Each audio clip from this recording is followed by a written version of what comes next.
Used to be when people talked about the end of the world, we locked them up, or laughed them off. Sometimes both. But we never took them seriously. Maybe we should have. But I'm getting ahead of myself. Better to start at the beginning, with the abduction of Desmond Miles, my son. This boy had no ambition, no direction, no plans for the future. What he did have was a heritage, one he chose to deny. It nearly cost him his life. He was captured and imprisoned. Those who took him believed he could help them find something. The apple. One of several artifacts we call pieces of Eden. Bits of ancient technology scattered across the globe. Some hidden, some found, all of them dangerous. Most are held by a single group, the same group that now had Desmond. You know them as Abstergo Industries.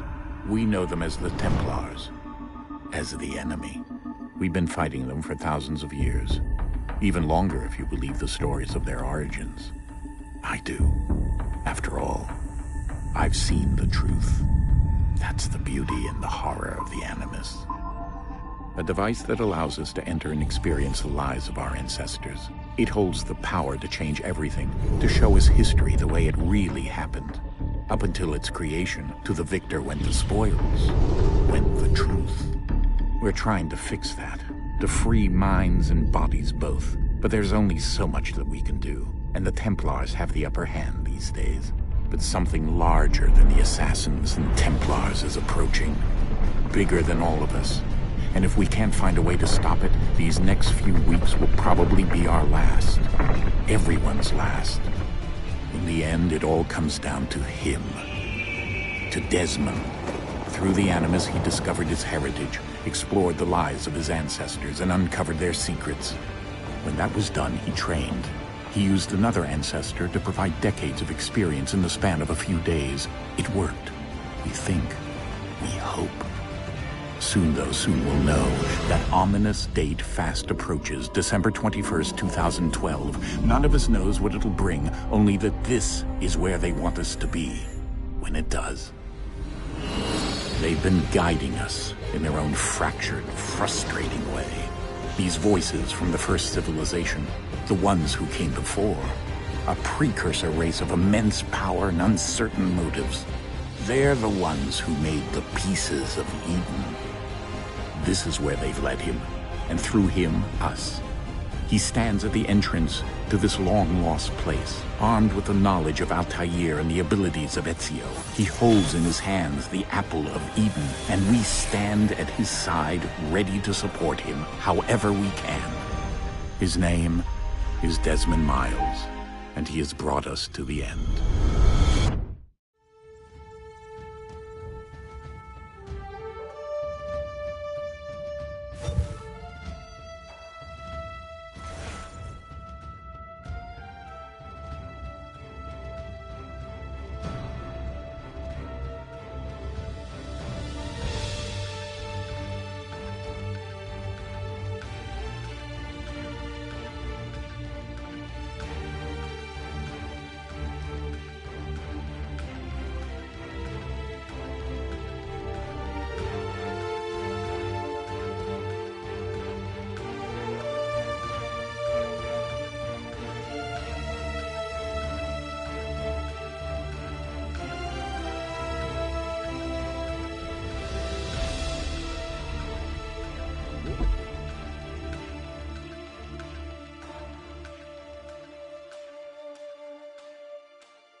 should return to Achilles.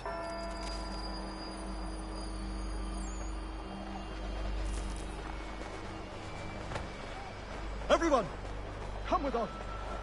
We've had enough.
We're headed to the customs house to toss some quips at the lobsters.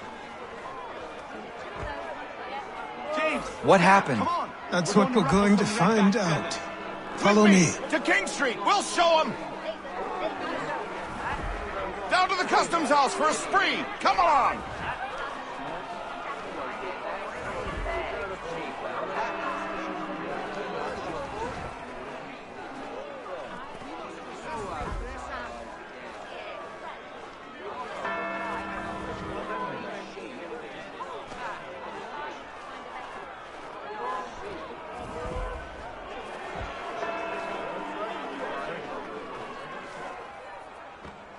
I say again, disperse!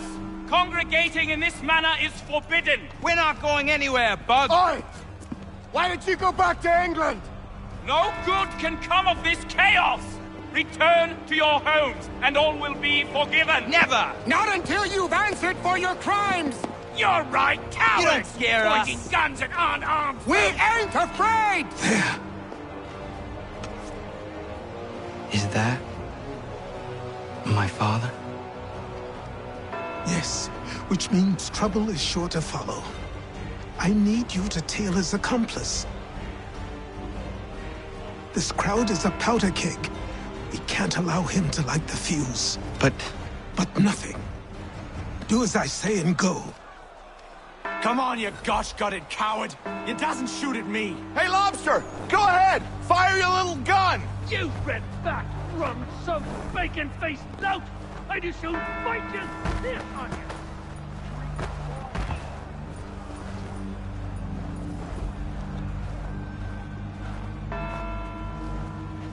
Boy, you there! What's all the fuss about? Fire at the townhouse.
your plot is ended. Not quite.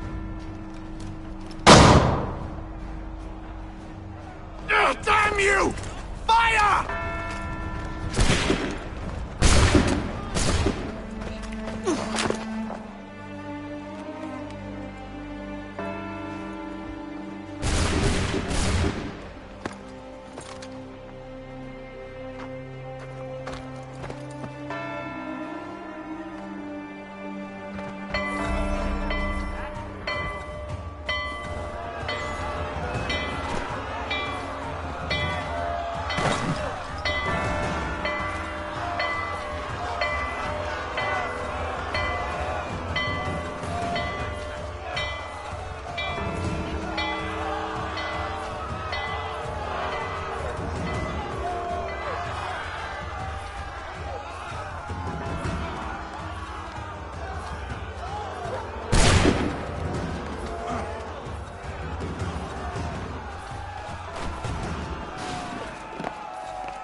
I need to find Achilles.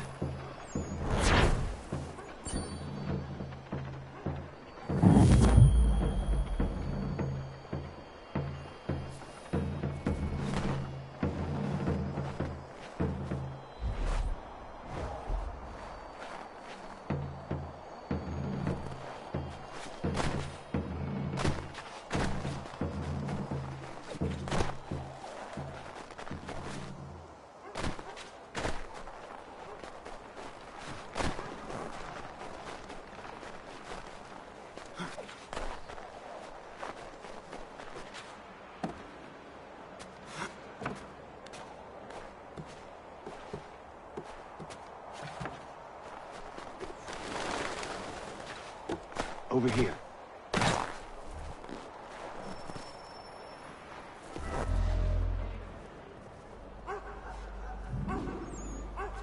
You're Achilles' boy.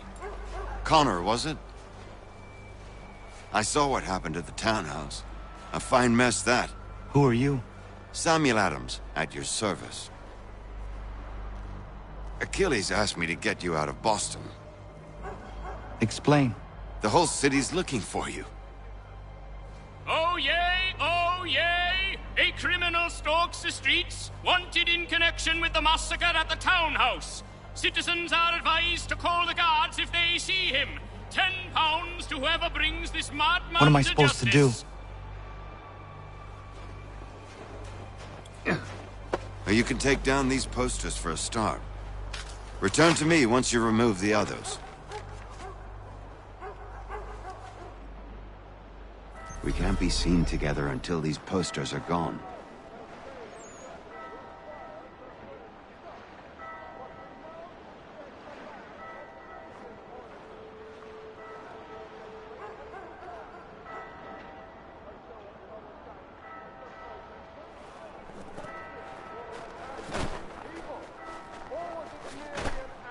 Take down those posters and then we'll talk.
Nothing more to say so long as those posters remain.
scene together until these posters are gone.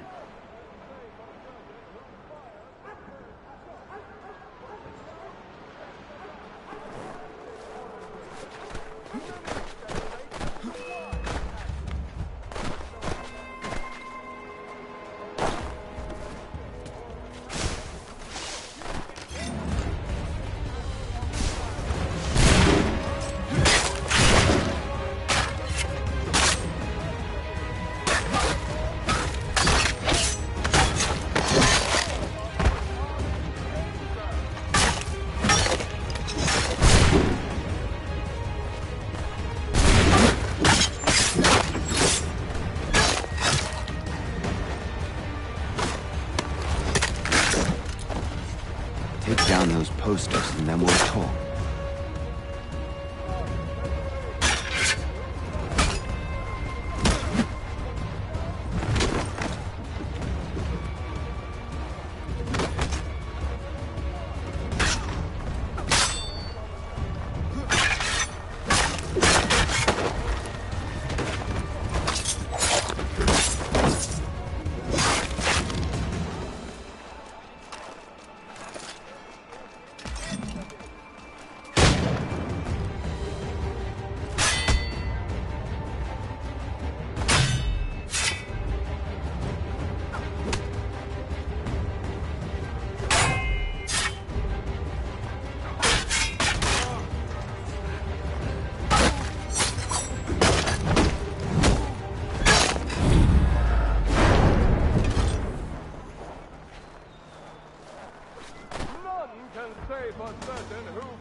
Ah, Connor. There you are. I'd like you to meet Cyrus. Is he the killer? Peace. Cyrus is on our side, or rather, for the right price, he will be. Have you seen this man? Watch and learn.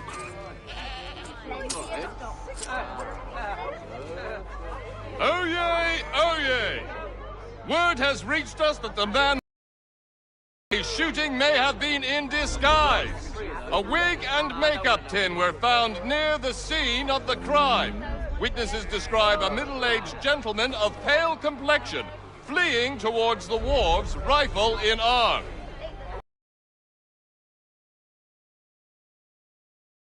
And then, there's still one last bit of work to do. Where are we going? To the printer. Where do you think all those posters came from? They're made by a machine. We need to shut it down.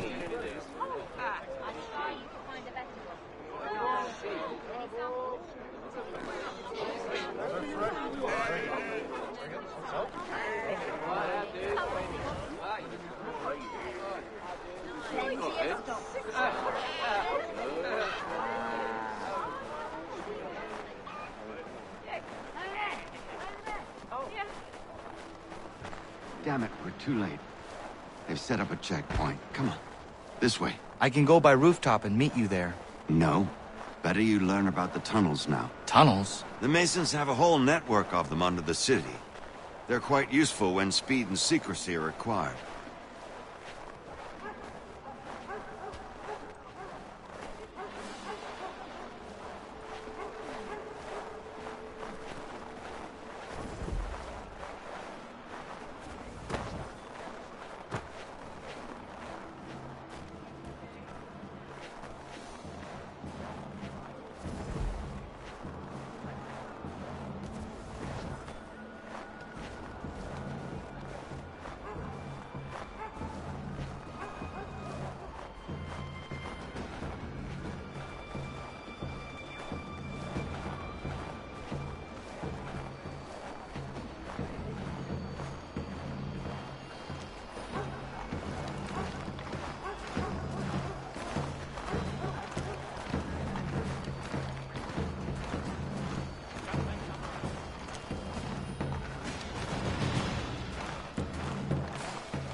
right to treat him that way.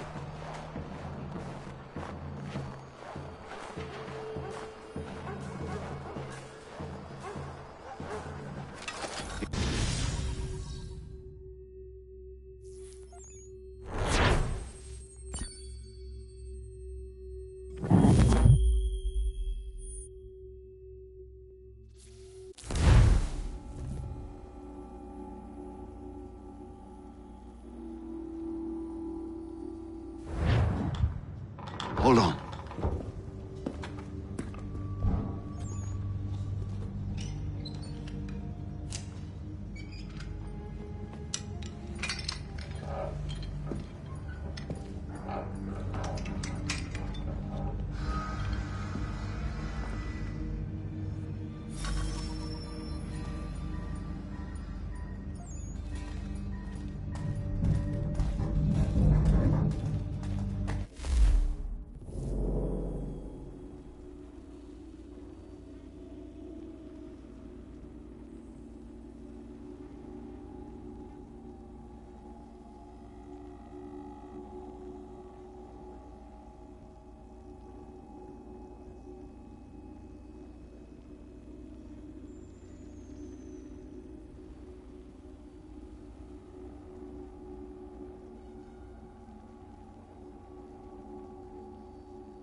Use your lantern to light the lamps, Connor. They'll help us find our way should we get turned around. I wonder why they built these tunnels.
Excellent. Let us move on.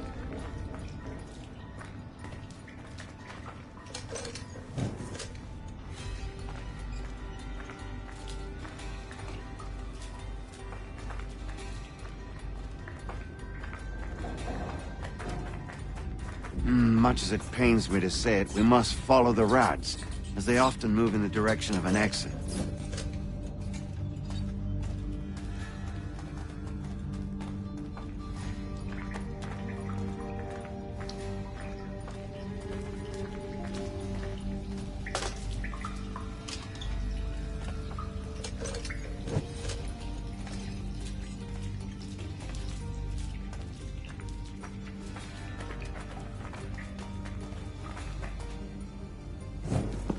Well, well. You were right. I apologize for ever doubting. No wonder Achilles has taken such an interest in you. Arse. I don't suppose lockpicking is part of your repertoire?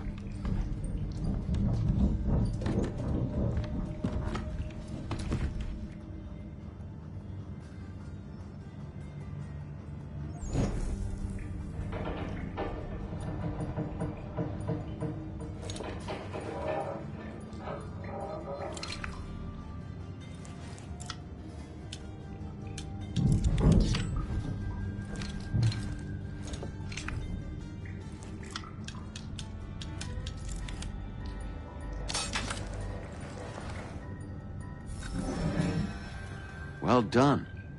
The printer isn't far. Let us reconvene there.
You ask a great deal of me, Sam.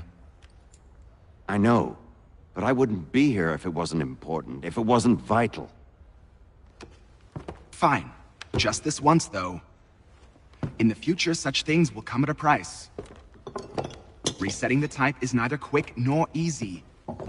To say nothing of the cost should I be discovered. I shall not forget this kindness. Nor I. His work will see your last little bit of notoriety erased. Come, I'll show you how to leave now that order's been restored. So, now you've had a chance to see how it all works. Untoward actions will upset the citizens and inevitably lead to the guards being called. Depending on the severity of your transgression, they may simply search a bit before giving up and returning to their posts. But should you offend them severely or repeatedly, they'll become much more aggressive in their pursuits. I've shown you 3 ways to turn the tide. Remove wanted posters, bribe town criers, or visit a printer to create your own propaganda. This feels wrong. Why not just speak to someone and explain my innocence? You can't be serious. We counter one lie with another. Words on paper instantly taken as truth. And all of it without question. They loose this beast. Or have you forgotten? I merely helped you tame and turn it round. There must be another way. Something more honest. Well, when you find it, do let me know. But until then, we sculpt with the clay we have. My apologies. I do not mean to sound ungrateful. Quite all right. I was much the same at your age. You'll grow out of it. And if I do not? Here we are.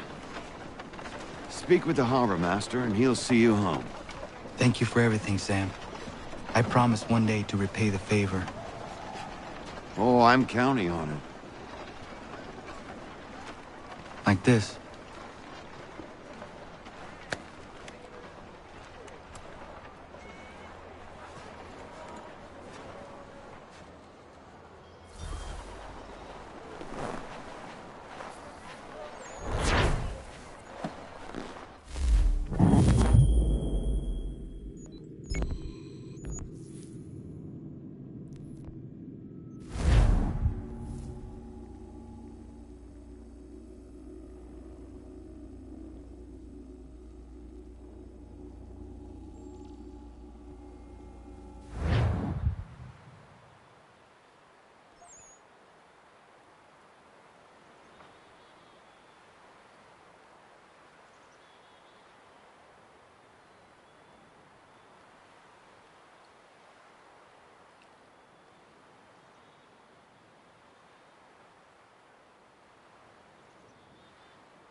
Welcome back. You left me in Boston.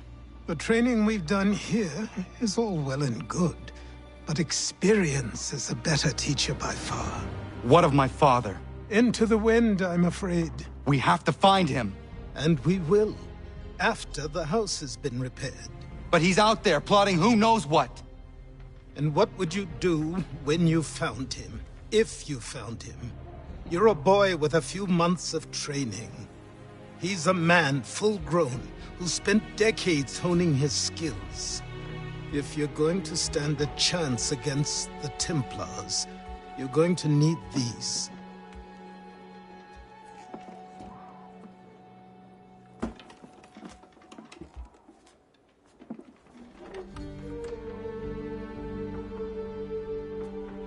Go on before I change my mind.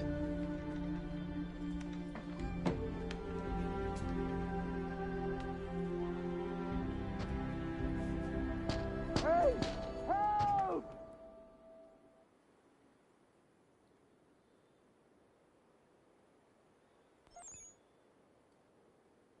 Hey! Help! Hey! Help! Help! Help! Hey! Help! You, sir, please! Help! He's going to die!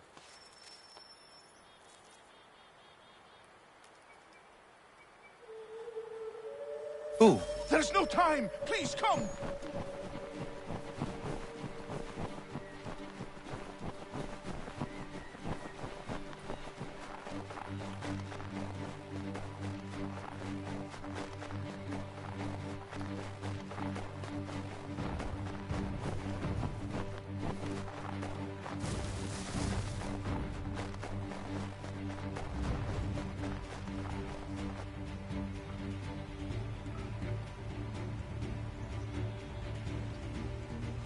Down there! He's just passed under the bridge!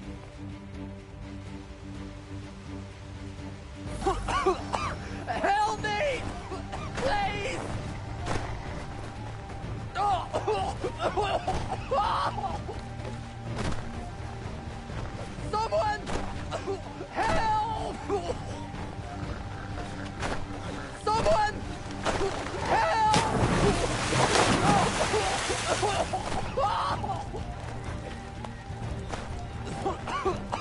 Help me! Please! Someone! Help! Someone! Help! Help me! Please!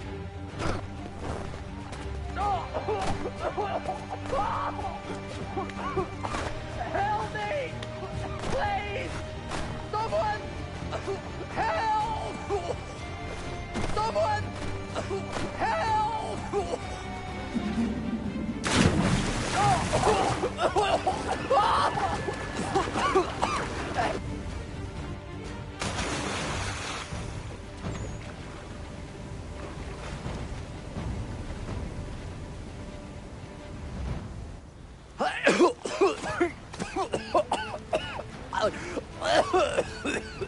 What this knob-end is trying to say is he's forever in your debt, sir.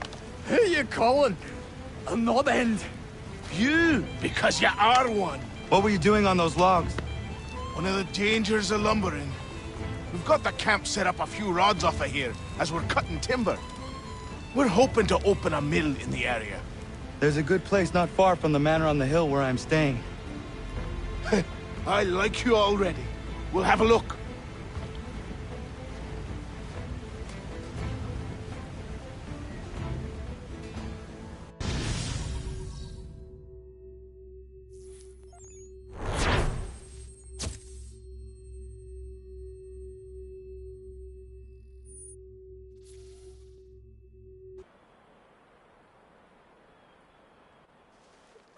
I'll miss the peace and quiet, but we can certainly use the wood. The manor needs a lot of work. That and other things. Meet me at the small shack by the shoreline when you have time. There's something else you need to see. What is it? An asset.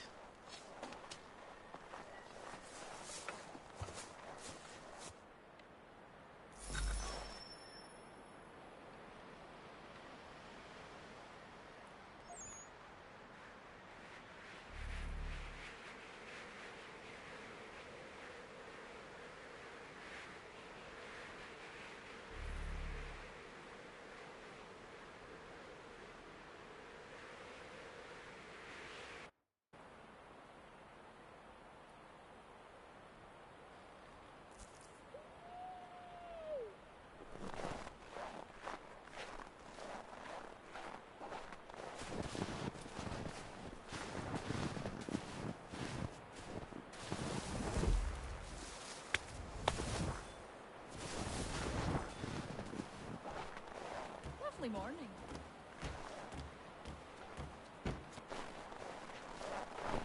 Hello, bright and early.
I met him once, that captain. He was 7 feet tall if he was an inch, I tell ya. Legs like tree trunks and a smithy's arms. Almost broke my hand shaking it'll know. I could feel it then when I met him. No weapon made by man could harm him. Rural hamlet fly.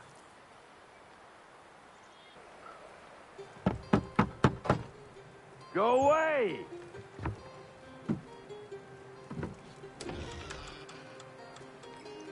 Said go away, boy! Do you not speak the King's English?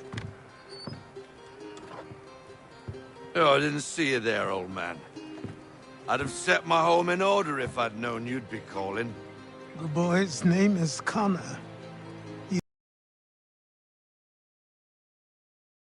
Oh, restore? Pardon my manners.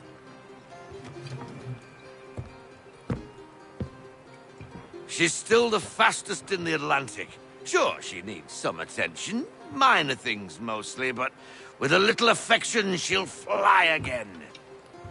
Who is she? Who is she? Why, the Aquila boy, the ghost of the North Seas. The boat.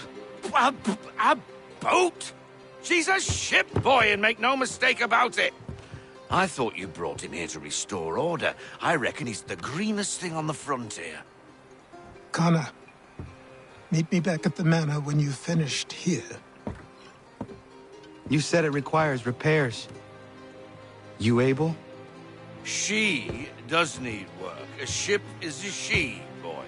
And yes, I can refit her, but I'm lacking in the proper supplies. Some quality timber would help me get started. I can see to that. How long before she is able to sail again. Just get me the lumber, boy. I'll raise a crew.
There you are.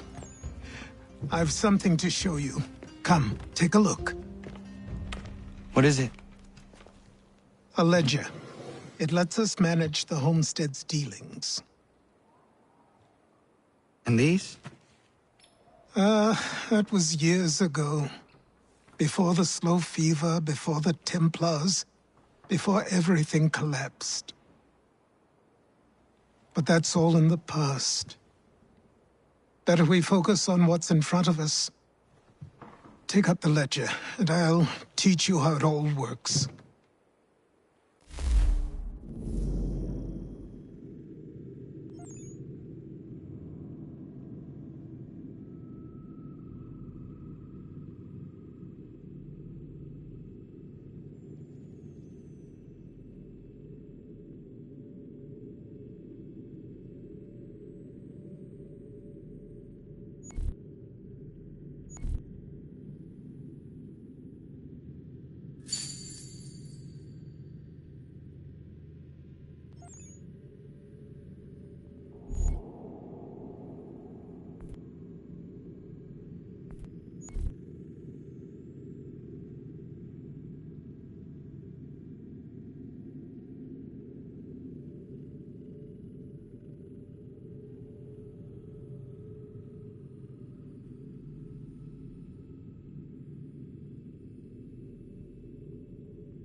Time passed quickly after that. My days a blur of study, training, and work. What little free time Achilles allowed me was spent learning about the Templars, about Charles Lee and my father. I longed to confront them, to put an end to their schemes, to ensure my people would remain untroubled and free.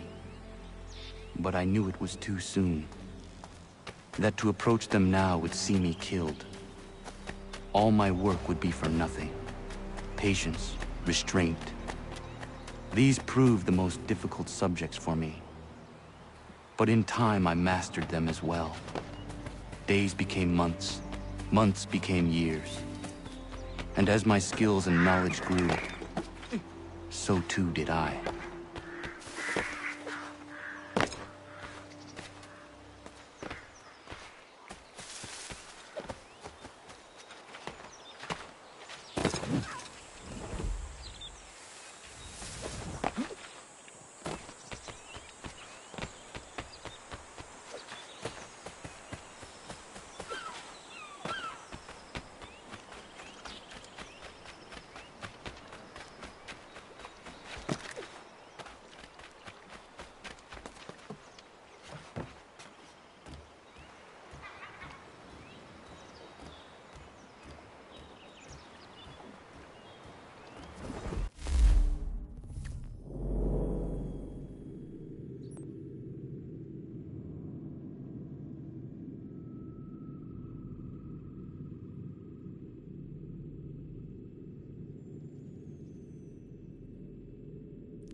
Come aboard and feast your eyes, boy. No, not the left foot. Never the left foot. Horrible look. Step with your right foot first.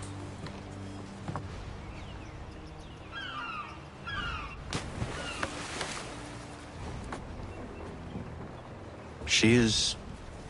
solid? Aye. Weatherly and sleek. She'll fetch 12 knots in a stiff gale. Ne'er a ship from here to Singapore can outrun her on her best day. What do you say we take her out? Show you what she can do firsthand. Where would we go? As it happens, she still needs guns and the officers to command them. We'll launch straight away. Don't worry, lad. I'll make sure you sprout good sea legs. Haul in the mainsail! Get up the rigging! Hand over fist! Come on, men! Let's get her out where she needs to be!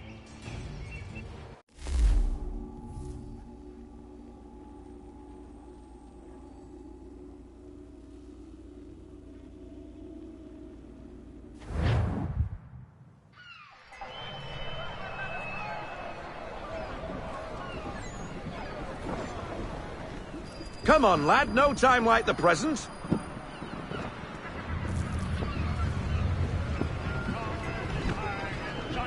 Take the helm.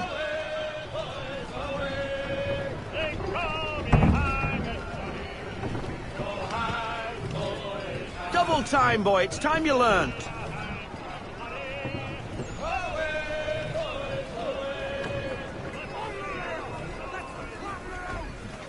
Come on, lad. No time like the present.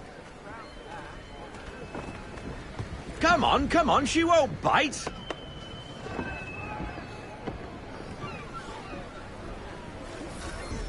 You're connected to her now. Listen and feel. Half sail! Ha! Your killer flies again! Do you feel it, lad? Set a course for Martha's Vineyard. We'll find our guns and officers there. She's a nimble vessel, but the faster she goes, the more cumbersome she grows. And the firmer your hand needs to be. Enjoy this stretch of open water before we come upon those shallows. Call for full sail if you like.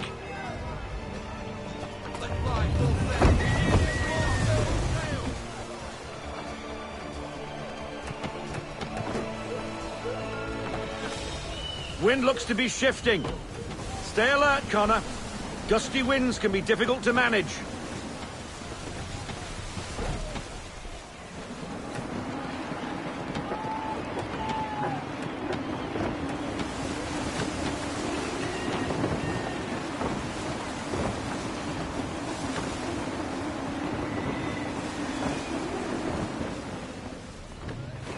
Stay off the shoals, Connor! Now, take us through these shallows. Careful not to run up on them. The sandbars will slow us down, but the rocks will put a hole through a hull. And if you want to make a quick tack, call for half sail. She's more maneuverable then.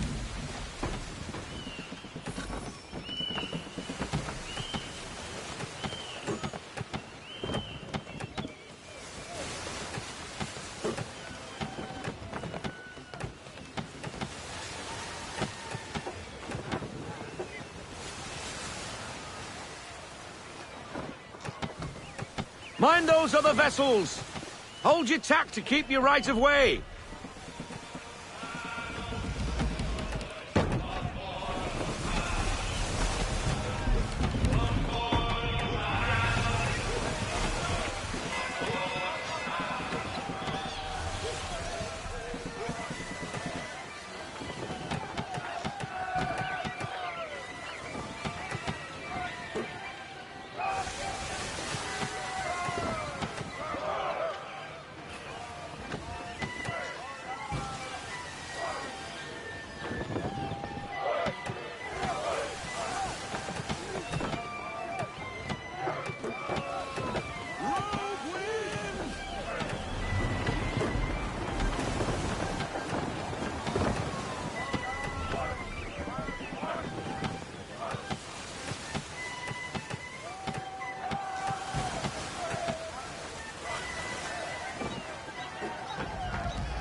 Cottages! We're close!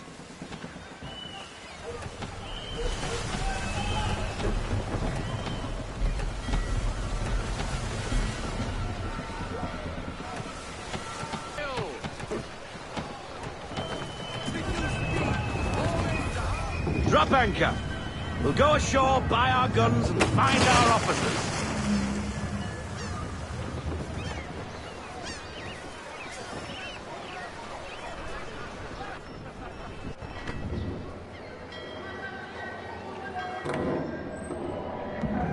Oh, hello, Miss Mandy.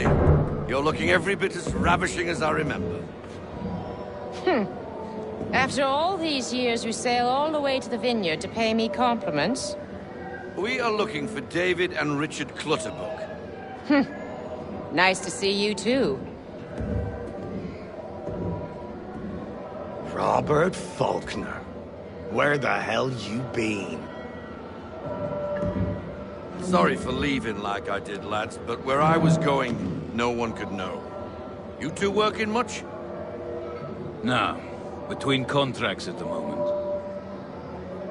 Well, we're looking for gunnery officers. What would you two say to working with me again? We'd be for getting into a few more scraps. Good show. The Aquila is a fine vessel. We're fitting all the guns as we speak. Looks like your friend's about to catch a beating. Where is Charles Lee? I don't much care for your tone. Hey, you don't want to be doing that, Biddle. Bobby Faulkner turned to wet nursing. It's good you finally realize you're a shite sailor. Whoa, whoa, whoa, not in here, gentlemen. Better still, not at all. Bobby, take your friends and get out! Let's go, boys. Our guns ought to be ready. Come on.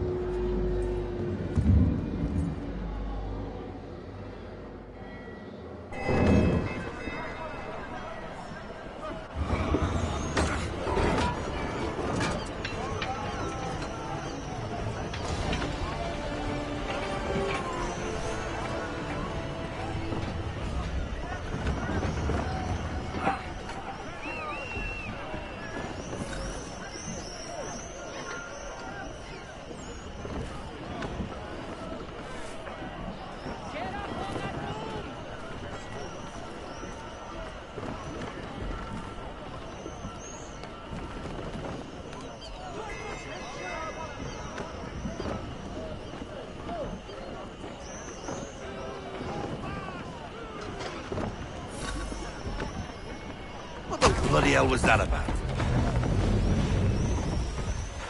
The older man is a Templar. Who was he with? A Templar? The young buck was Nicholas Biddle. Nobody. Sails before the mast. Midshipman for the Crown. Are the guns ready? Aye, but we won't jump in over our heads. We'll find a suitable target and show you how they work. We've fitted her with a modest amount of guns to start, but rest assured there's ample room to add more should you feel the need.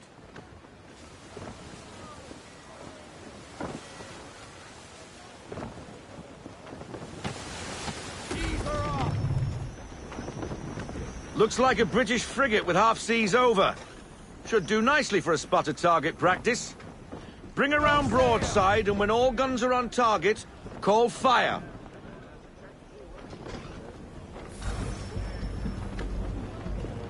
Round shot for a start.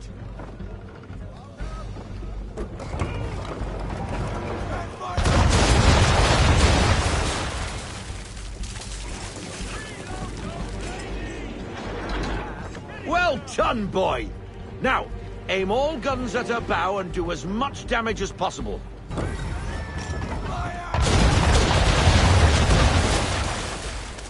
Some old powder in there. Good! Now give the swivel guns a turn. More precise. Hit those old powder barrels and light up the sky.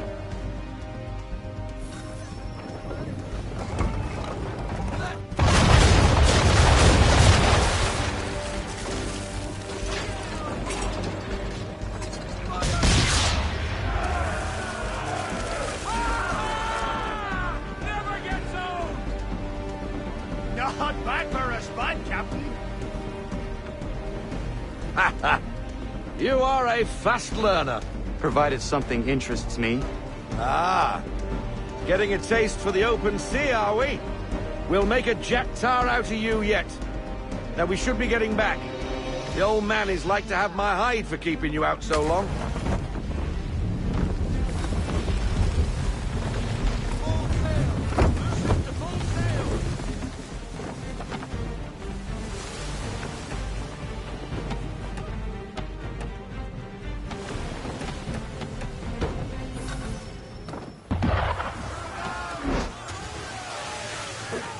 Why is he shooting at us?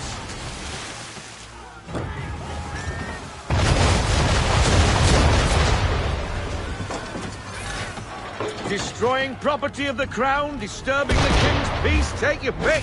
What do we do? Naught else but to fight back. Sink the bastard. Use the swivels on him, Captain.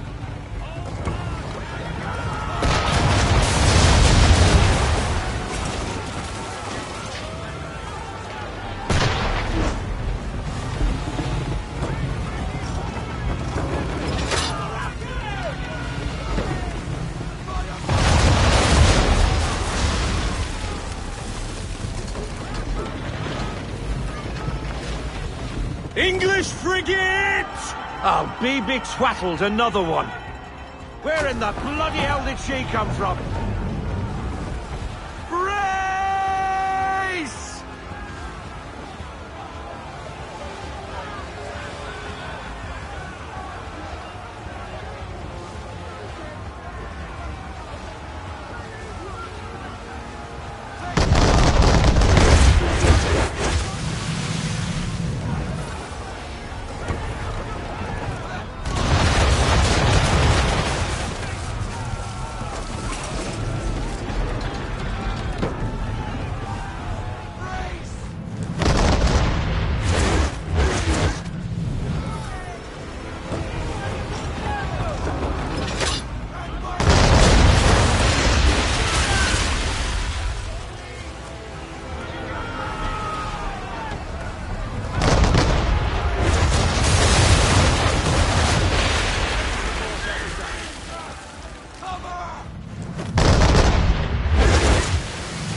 Carry on, sailor. Not bad for your first voyage, eh, boy? Now we best be getting back, or the old man'll have my guts for garters.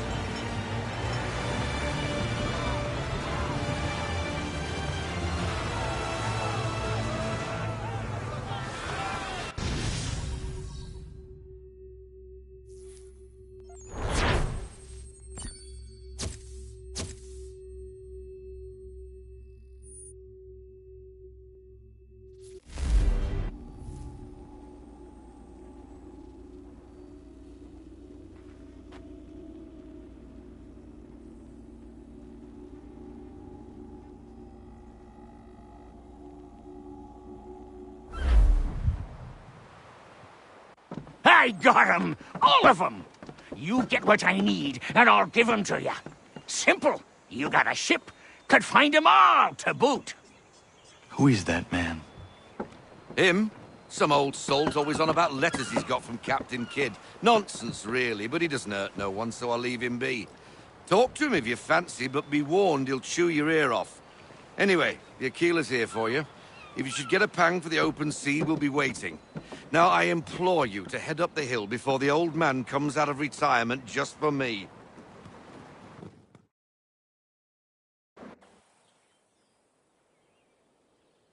3 weeks, and not even a goodbye before you left. Sorry. Well, what are you waiting for?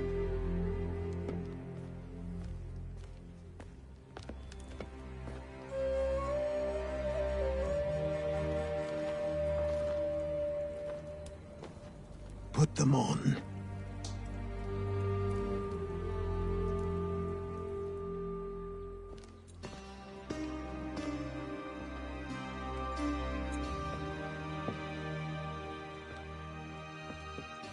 Once upon a time, we had a ceremony on such occasions.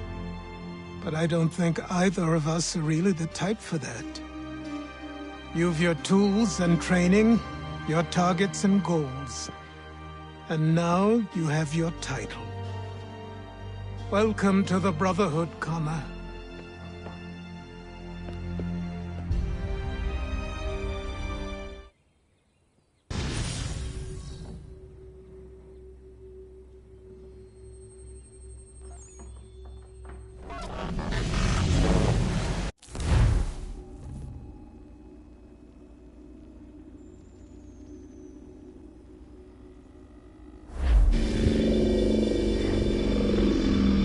Welcome back, Desmond. You'll be happy to hear there's actually good news for once. Yeah? I've managed to locate a power source, and it's relatively close by. Up for a trip to Manhattan? Is it safe to leave? Abstergo's gotta be looking for us. Obviously it's not safe. Can't exactly sit around here hoping to get lucky, though, can we? We need that power source. Besides, I'm sure you can cook up some way to hide our movements. Maybe. The Templars have access to all kinds of satellites and camera systems. We'll need to find a way to mask our digital signature. I can probably camouflage the van, too. But there's not much I can do for us. That's an easy one.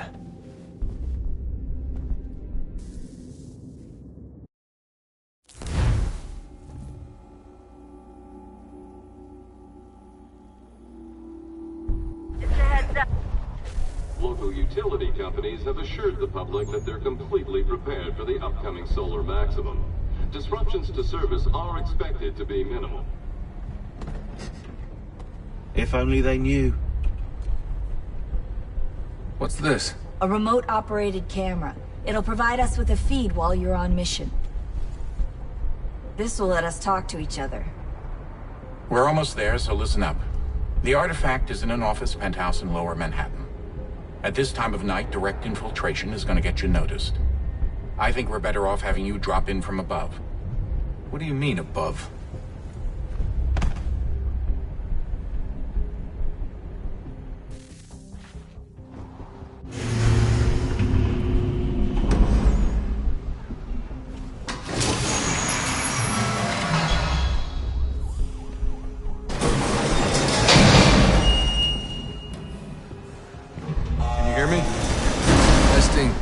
Testing, 1, 2, 3. Yep, reach you just fine. Now why don't you power up the camera?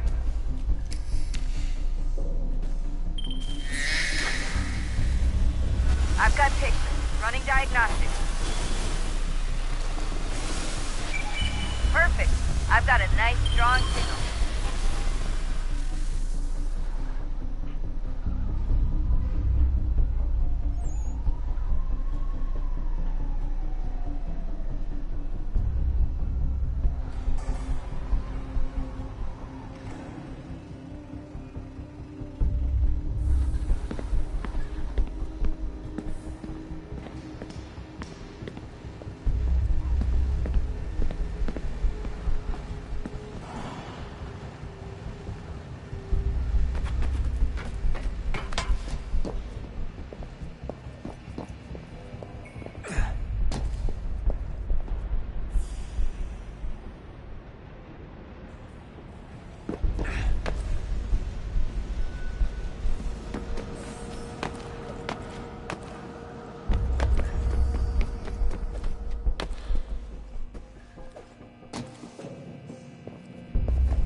Oh, no, so hold still. It's a lovely view.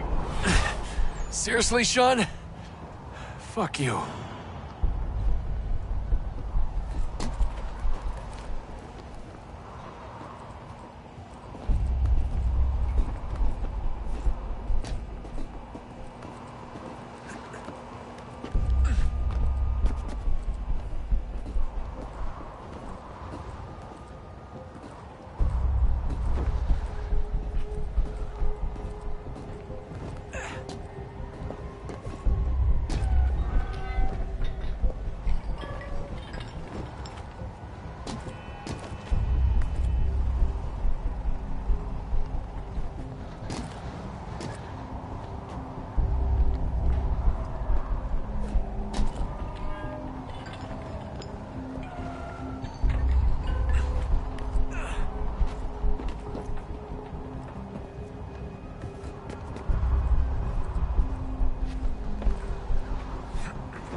Jesus. Look on the bright side. No security to worry about. And on the not so bright side, the slightest misstep means you're effectively paced. Shut up, Sean.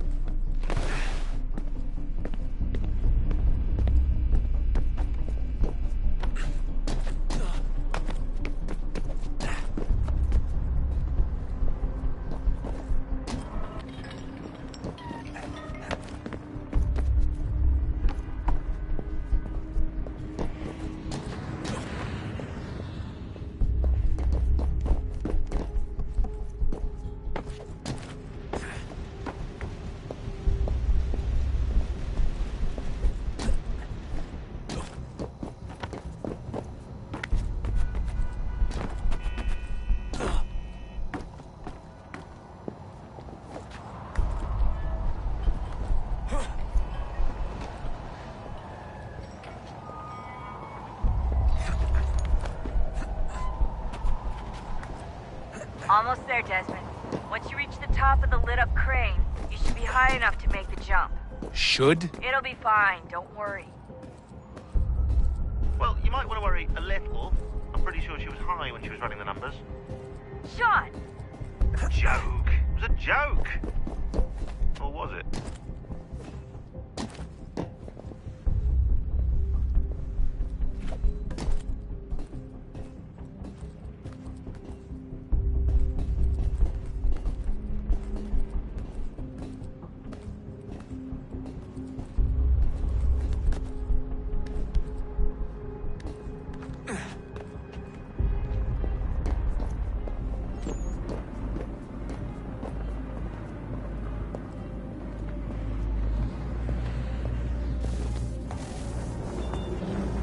Jump when you're ready, but wait for my signal to open the chute. Timing's really important here. Too soon or too late, and you'll miss the building.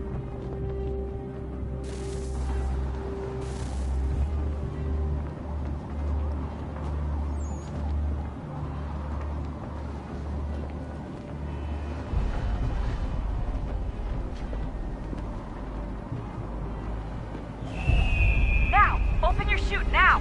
Desmond! Come on, you're running up...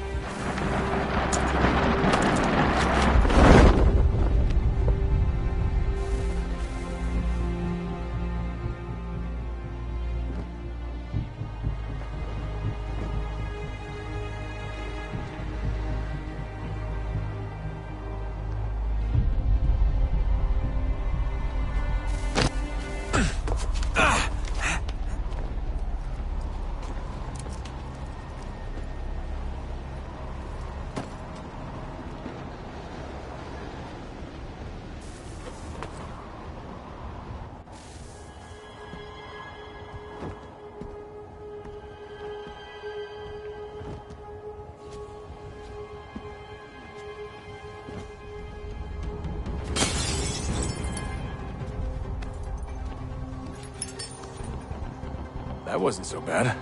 So, you must be Desmond. Not exactly what I expected, but I guess your kind doesn't have many options these days. Who are you? Ask your father. Now give me that. I don't think so. Look, I'm not supposed to kill you, but the boss man didn't say anything about fucking you up. So you got to the counter. Oh!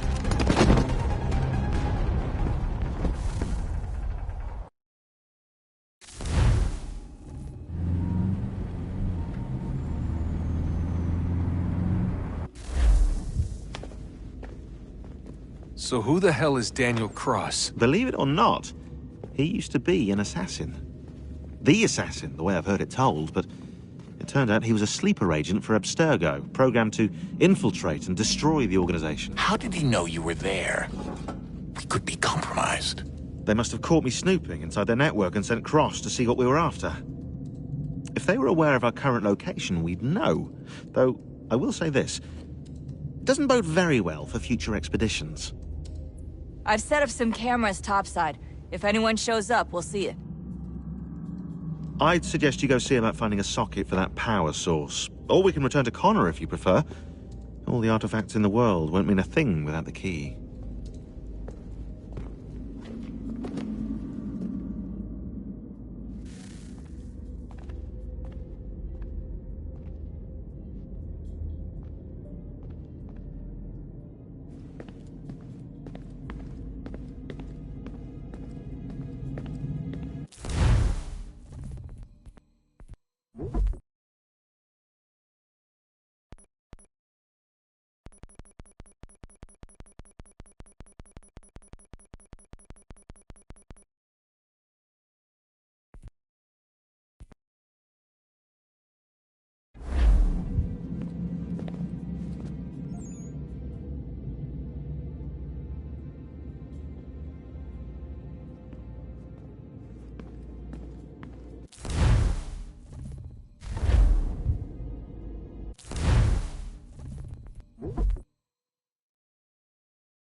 Ah, Desmond, there you are.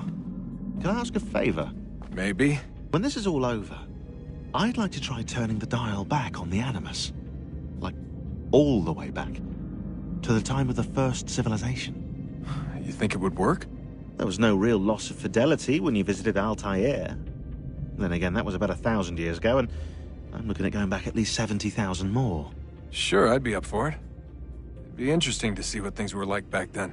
Excellent. I think it would prove most enlightening. So this is how it started. What are you up to? Just brushing up on my American history. I say history. They certainly teach you strange things in the States. Like what? Well, for all the talk of this being a revolutionary war, it was a civil one. Well, not that kind of civil. I mean, there was no America versus Britain. It was Brit on Brit action. And you can clearly see how the whole thing got started. One war gave birth to the other. You mean the 7 Years' War? Exactly. Seems the Crown overspent in its attempt to keep the French out, wound up with a great deal of debt. Believing that the colonists should help to shoulder the burden, new taxes were created. It was a reasonable request, even if Parliament was rather, well, undiplomatic about it. Well, it's not really fair to tax people for a war they didn't want any part of. What? Didn't want any part of? Did you not notice George Washington with Edward Braddock? He was right there in the middle of it. So here you have the Crown spending who knows how much money to secure a place for the colonists to thrive, and then, when they ask for a little bit of help... Right, look, think of it this way. King George and the colonists, they all go out to dinner, right? And when the bill comes, George asks for them to kick in and pay their share. Fair enough. Now keep in mind, he's been taking them out to dinner gratis for decades now. But the colonists, oh no, they insist they only had a glass of water and a side salad. Never mind the table's full of half-eaten food and empty bottles of wine. Now when the king points this out, what do the colonists do? Oh, they flip the table over and they storm out the restaurant. Probably intending to return later and burn it down. You left out the part where the king pointed a gun at the colonists and asked them to cover dinner for everyone in the restaurant. Right, yeah, interesting take. If he pulled out a gun, and I'm not sure he did, it would only have been after the 100th failed attempt at getting them to pay their fair share. But how do you define someone's fair share? Oh, well, with a war, apparently.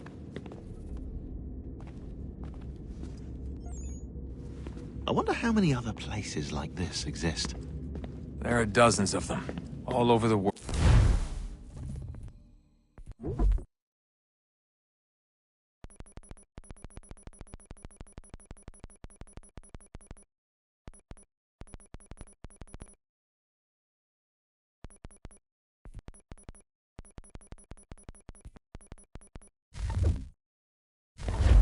And somehow no one's ever found one before us.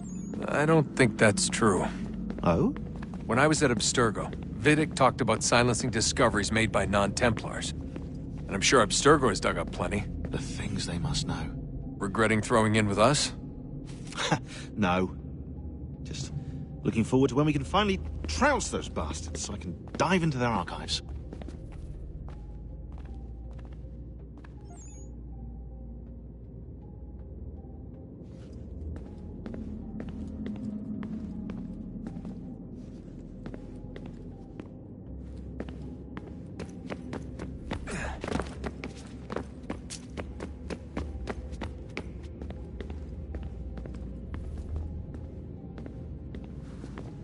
Son, I owe you an apology. I shouldn't have lashed out like that. You have to understand, I've never been very good at this. Never mind that we live rather extraordinary lives. Yeah, I kinda liked my ordinary one. You can't escape who you are, Desmond. So I've noticed. Look, it's silly for us to go back and forth like this. I admit, I did a shitty job raising you. I apologize, I'm sorry. But it's important you understand it didn't come from a bad place. You're my son. I love you. I guess I was so busy trying to make sure nothing bad happened, I didn't consider the consequences. Truce.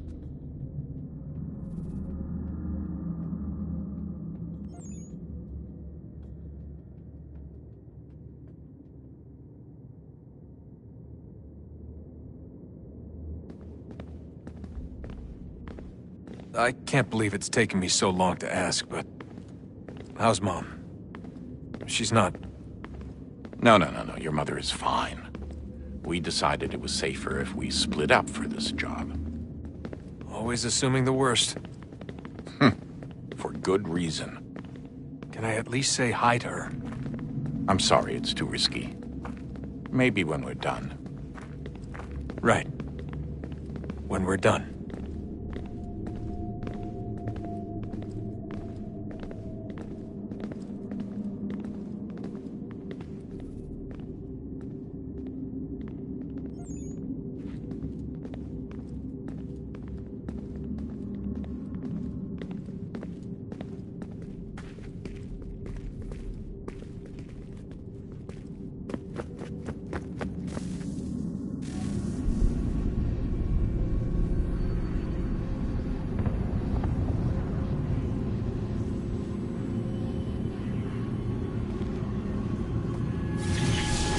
Beginning, when we thought we could be saved, we sought to face the sun's wrath and contain it. 4 towers would be built to pull her fury into this place and dispel it.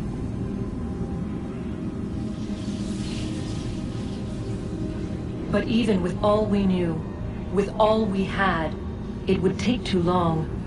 1,000 years we could labor, and still the work would not be done. The first tower was never completed. The project abandoned. We moved on. But while we labored on other endeavors, a few returned. They thought to automate the process. Metal might finish what flesh could not.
If we could not meet the sun's cruel embrace, perhaps we might rebuke it. Already we could generate fields to protect us in times of strife. But these were small and simple things. To replicate them on a scale the size of a world, we lacked the energy to make it so. Half the world, they said then. It is better than none at all. We tried. Again, we failed. A quarter, they asked.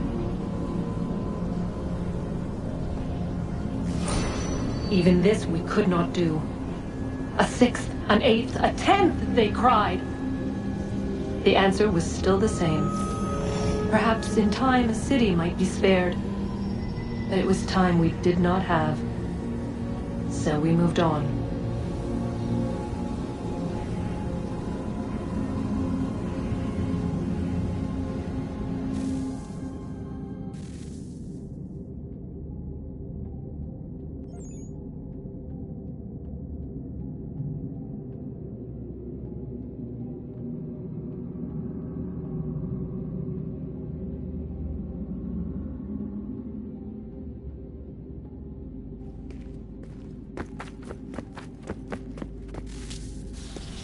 Wonder what's inside. Only one way to find out.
What is a fact? Is it fixed? Immutable? Certain in its existence and only awaiting discovery? Or might it be changed? Here we learned the answer, and thought that it might save us. They were used to command, to control, to own. But we soon discovered another use. When enough sat in thrall and were told to believe, their thoughts took on form. What was imagined became real. If 100 minds could wish away a wall or create a tree, what might 1,000 do? 10,000? More? Might we change the consensus and will the thread away? We resolved to send one into the sky where it might illuminate us all. Once placed, a sentence would be uttered. Make us safe. In this way, we would change the consensus. We would save the world. but it never came to be. We sent a dozen of them skyward, but there was no way to maintain control, to direct the beam, to enthrall the world, to speak the words. Though this was strange and dangerous, what we tried next was worse.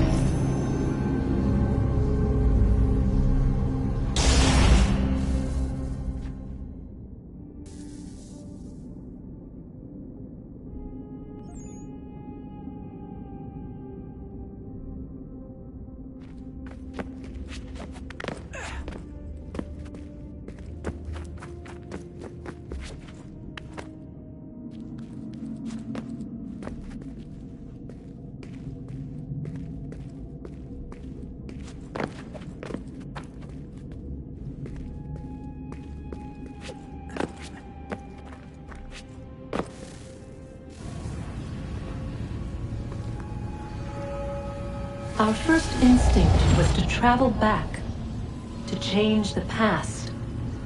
But we could not find a way.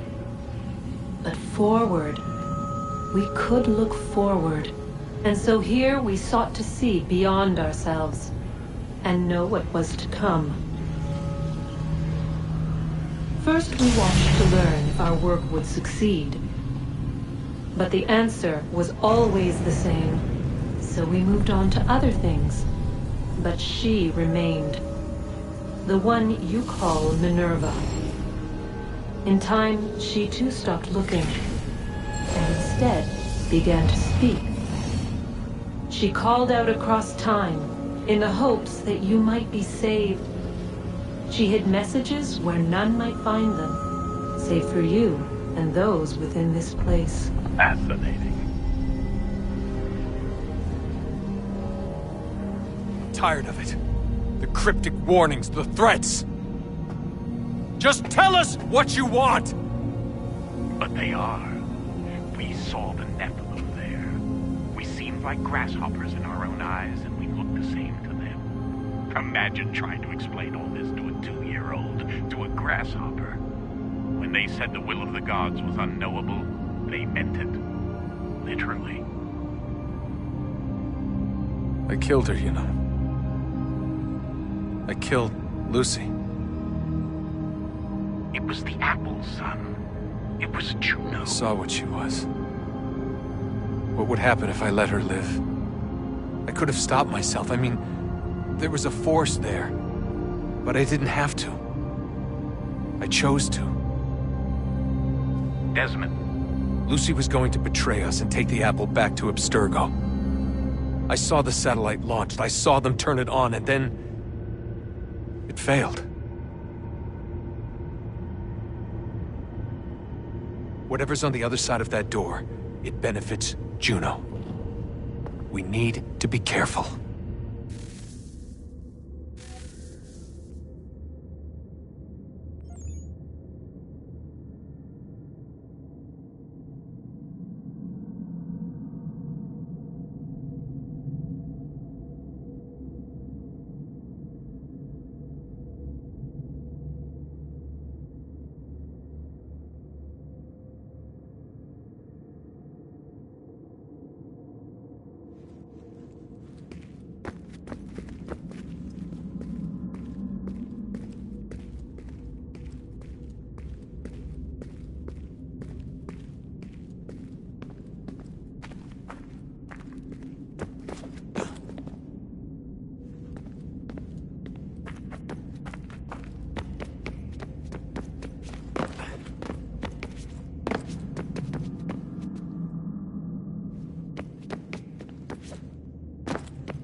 Have we ever tried to make peace with the Templars?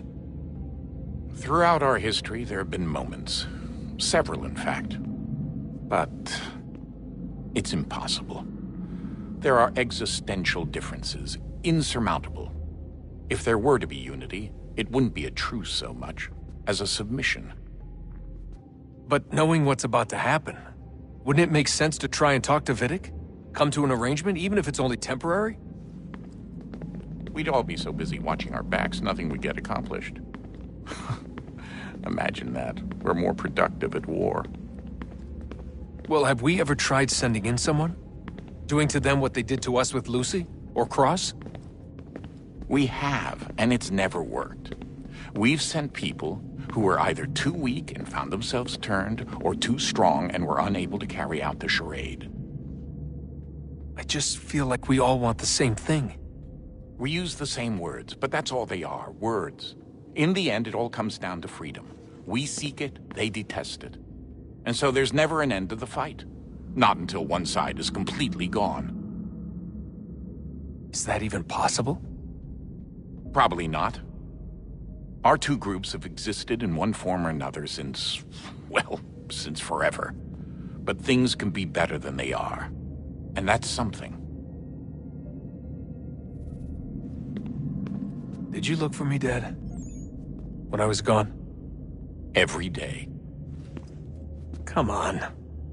I mean it. Every night I'd look, searching for your name or variations of it, hoping you'd slip up. Abstergo only found you first because they had better access. A few more days and it would have been me. Well, I'm here now. And I'm glad.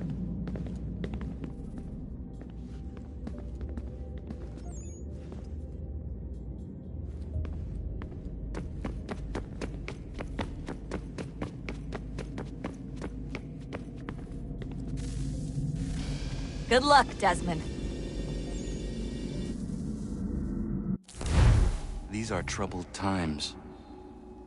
The already uneasy alliance between the Crown and its subjects frays. And behind them both the Templars plot, pulling strings and moving pieces. History dictates they seek order through control. But how will they affect it here? Who supports them? And what conspiracies have they already spun? All these things I must determine. For only by knowing my enemy can I hope to stop them. Connor! Spare a moment. Of course. Have a look. What is it? A Xingbao, or rope dart if you prefer. One of the many plans given to us by Xiao Yun to... Sorry. We'll have to work on this.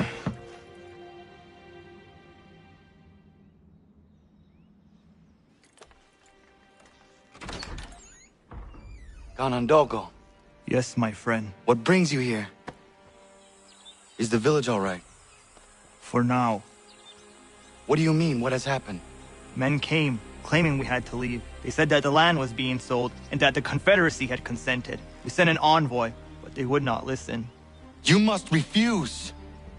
We cannot oppose the Sachem, but you're right as well. We cannot give up our home. Do you have a name? Do you know who is responsible? He is called William Johnson. Where is Johnson now? In Boston, making preparations for the sale. Sale? This is theft! Connor, take care. These men are powerful. What would you have me do? I made a promise to my people. If you insist upon this course of action, seek out Sam Adams in Boston. He'll be able to help.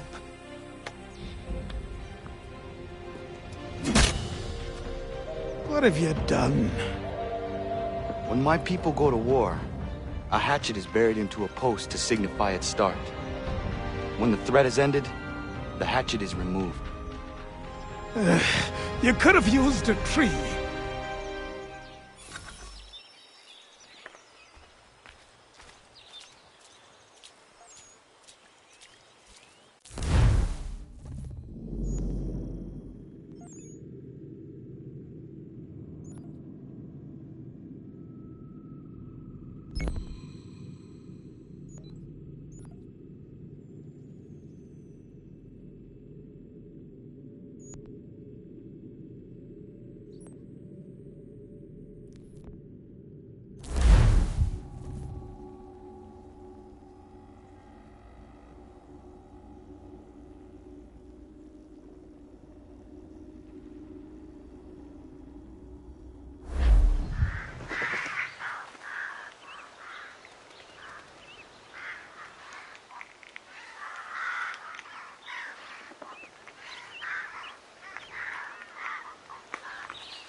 Today's Boston Gazette.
Sanctions and demonstrations won't suffice, Sam.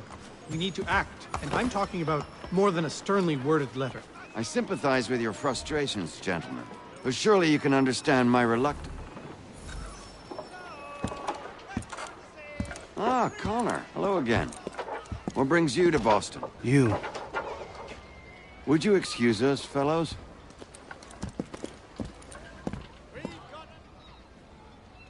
Thank you. That conversation was about to turn unpleasant. Now, what can I do for you? I was hoping you could help me locate William Johnson. Of course. I'm headed to a meeting with some men who should be able to help. Why don't you come along? Ah, it's good to see the people finally taking a stand against injustice. Says the man who owns a slave. Ooh, sorry? I practice what I preach, my friend. She's not a slave, but a freed woman, at least on paper. Men's minds are not so easily turned. It's a tragedy that for all our progress, still we cling to such barbarism. Then speak out against it. We must focus first on defending our rights. When this is done, we'll have the luxury of addressing these other matters. You speak as though your condition is equal to that of the slaves. It is not. Tell that to my neighbor who was compelled to quarter British troops, or to my friend whose store was closed because he displeased the crown. The people here are no freer than Surrey. You offer excuses instead of solutions. All people should be equal, and not in turns. It's in turns, or not at all. We must compromise, Connor, however painful that may be. Try and... Hey! It's my home, no matter what you thieves called taxmen say! If the gumps in Parliament who want to take my property, you tell them to sail across the pond and take it themselves! It's not open for discussion now. Open this door or these men will break it down. Ah! Ah, bollocks! We're coming in! I trust the mounting evidence is proof enough, Connor. Continue on. I shall meet you at our destination.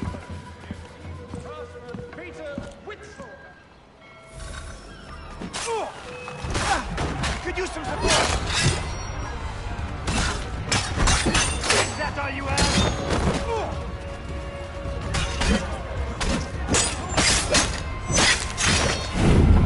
You can't take what's not yours!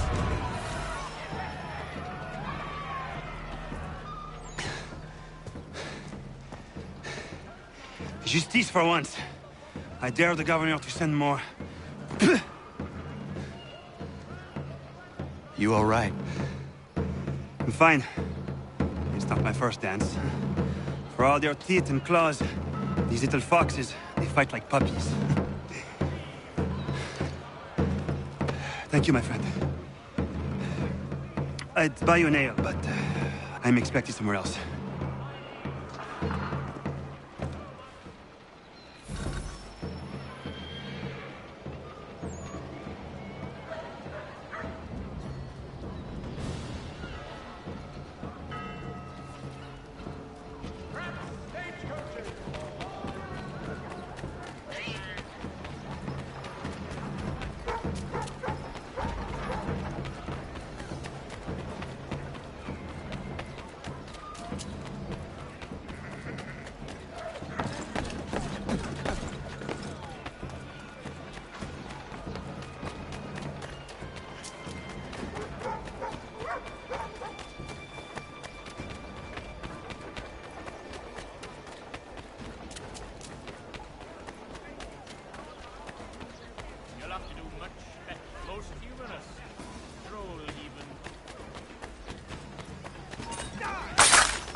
Connor, I'd like you to meet some like-minded friends.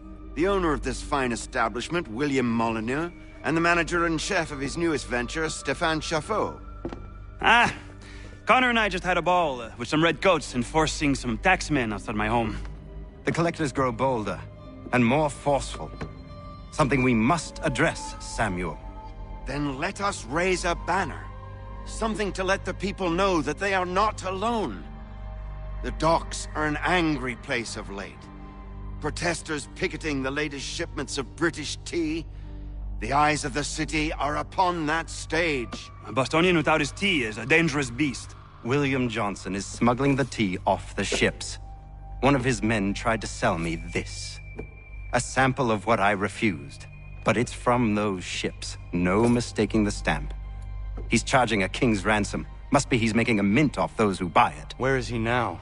I've never met the man. May I ask why you seek him, Connor? He intends to purchase the land upon which my village stands, without the consent of my people. No doubt the revenue from his little smuggling endeavor is financing the acquisition. A tax enforced on tea grants a boon to smugglers. I'll wager the same men who levy the taxes are selling the tea. A stage requires a spectacle, and I may know the play.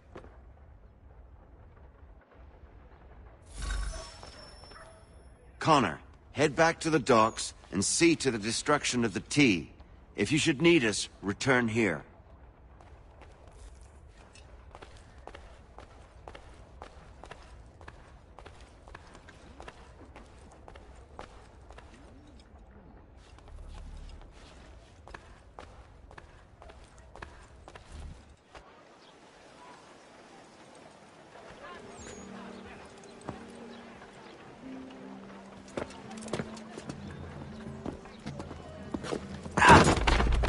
Pardon me. Oh, come on, mate.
The city cannot abide such disdain for the rule of law.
Stefan, what is wrong? Where is Sam Adams?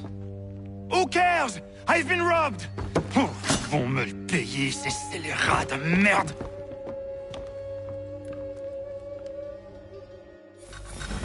Where are you going?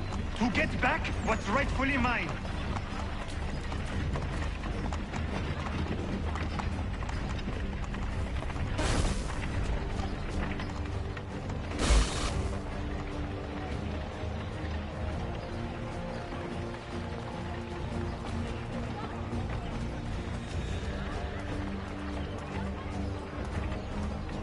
I will match your face to your jacket, Capule!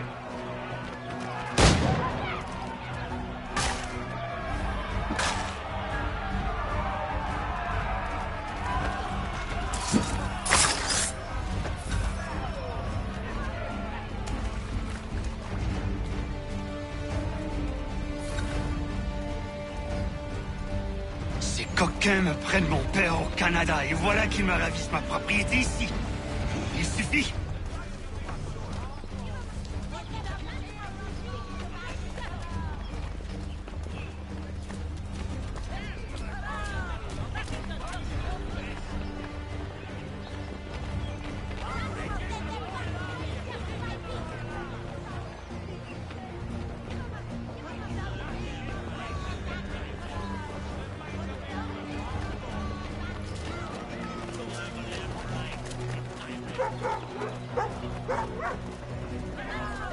We are not English! We are not the king's men! We are free! But the king sends these redcoats to push us around! They are not our masters! This is our city! Let's show them who owns it! It's time to fight! Stefan, please! Stop and listen to me! I've listened for long enough. They come into my home and take my things? I will get my revenge. The man responsible for this will pay. His friends will pay. Voilà trop longtemps que je subis ces affronts. Ils vont goûter de mon courroux.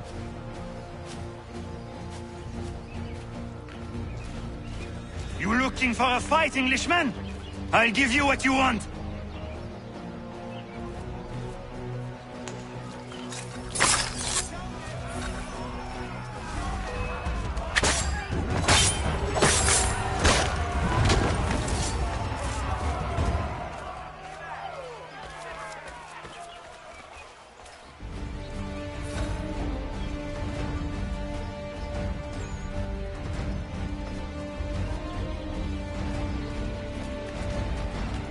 Hey!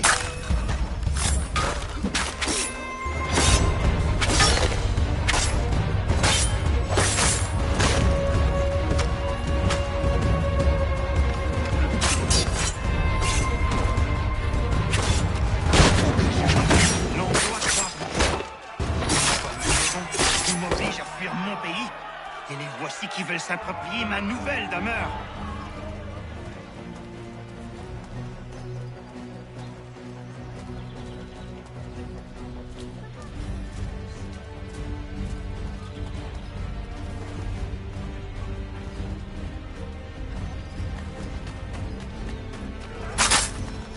There is a way to fight injustice, but this is not it.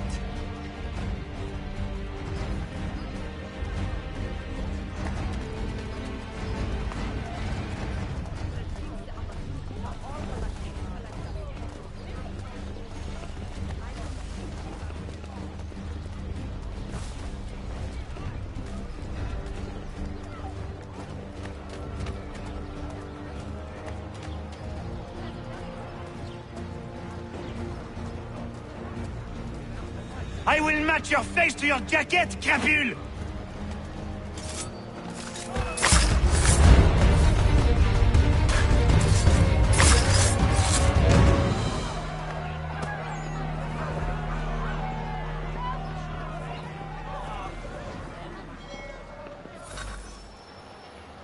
Destroyed? You stupid mongrel! I suppose you want me to tell Johnson his tea just spontaneously combusted? Nonsense. Someone's responsible for this, and you will find out who. And if you can't, I'll gut you and find a smarter mongrel who can. What do we do? Create a window. I did not send you that.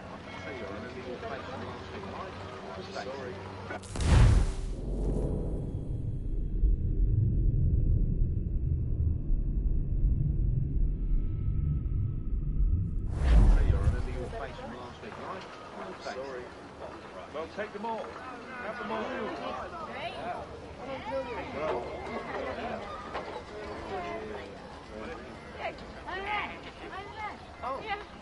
Very nice. All right. Thank you. Very nice. No, you're going to shake them. Come on. Just a few.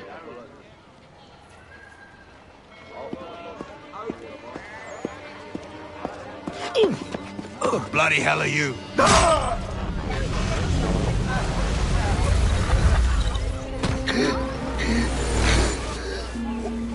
Why?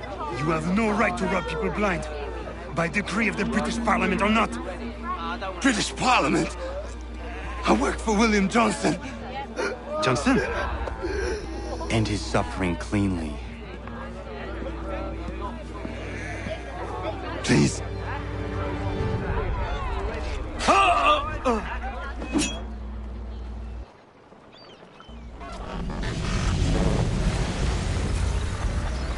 The people seem to have an ear for you. What are the things you lost? The people listen to me only because I spoke the truth loud enough, which is worth 1,000 times the content of my footlocker. The English, they can keep my things. You did well tonight. I said I'd buy you an ale when you first helped me. In place of drink, I offer you my allegiance. For what it's worth. Your aid is welcome, and I am grateful. Now, I need to find Sam Adams.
I don't want another one.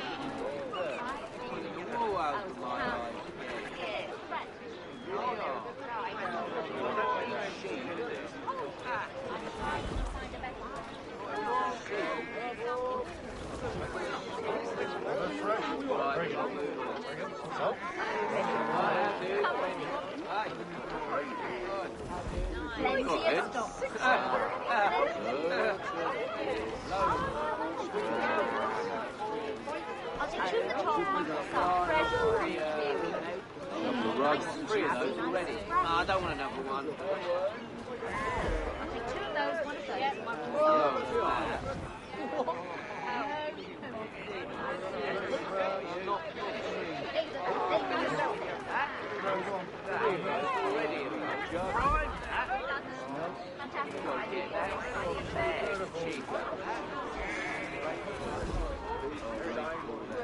This is she lost all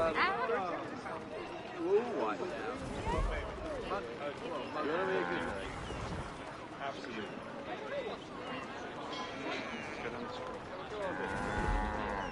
Plenty more fish. I did not sell you that.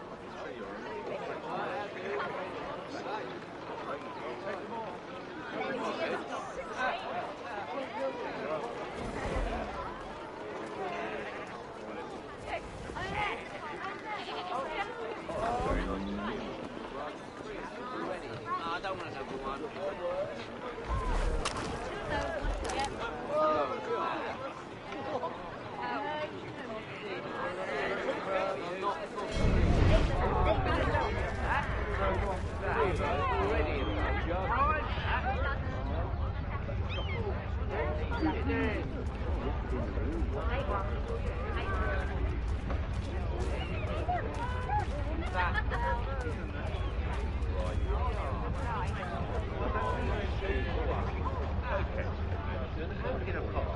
Alright, look, I'll take 141. Have I got 4 in the bag? Sorry, mate. Take those.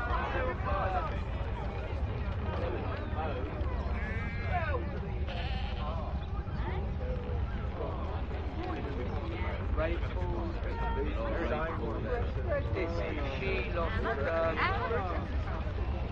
right now. Absolutely.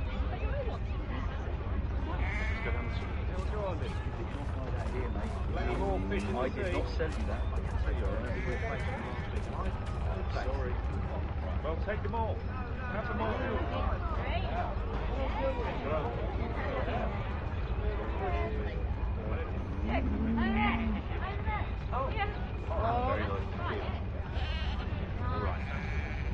Thank you.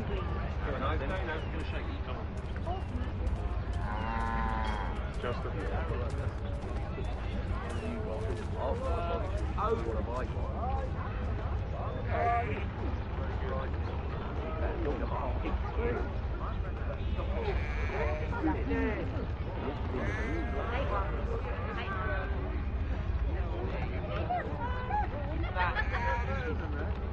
Right.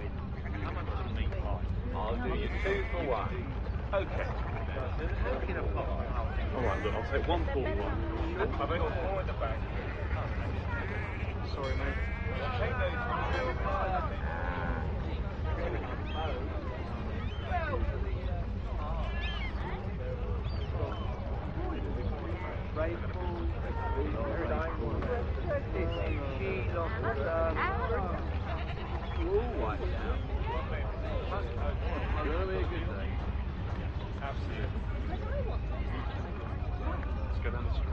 on it. Plenty more fish in the sea. I did not send you that. I'm sorry. Well, take them all. Have them all.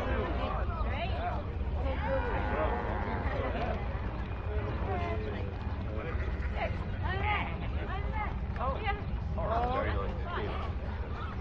All right, absolutely. Thank you. Have a nice day now. Appreciate you. Justin. Oh, what have I got?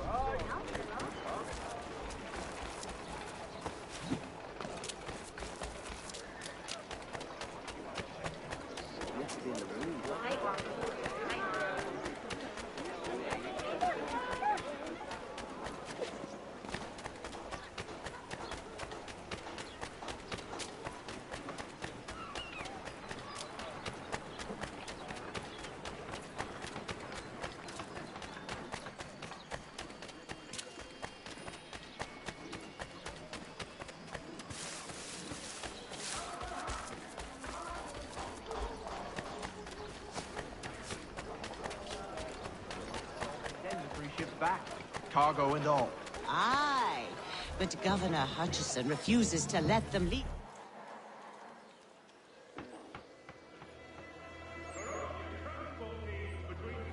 What happens now? We wait for the signal. What signal? This meeting can do nothing further to save the country. That one.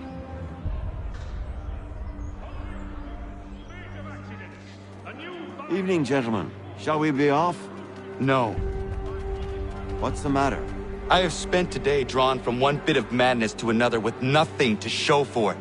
Before I go any further, I would like to know exactly what it is you intend. Of course. First, we make our way to Nathaniel Bradley's house to fetch the rest of our little group.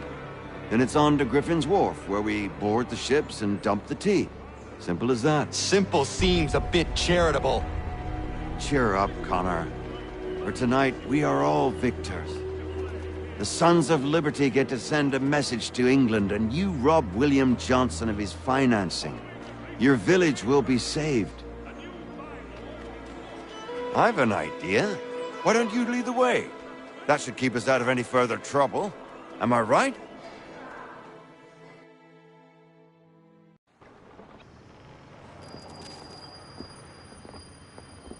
Damn it, more guards. We need to turn the crowd's anger to our advantage. Say the word, Connor, and I will make it so.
We need to keep those bastards at bay while the tea is being dumped. Let me up. I'm yours to command.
Done it!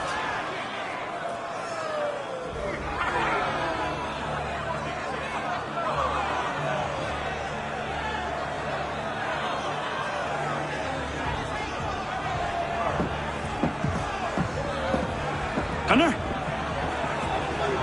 We saved the last one for you.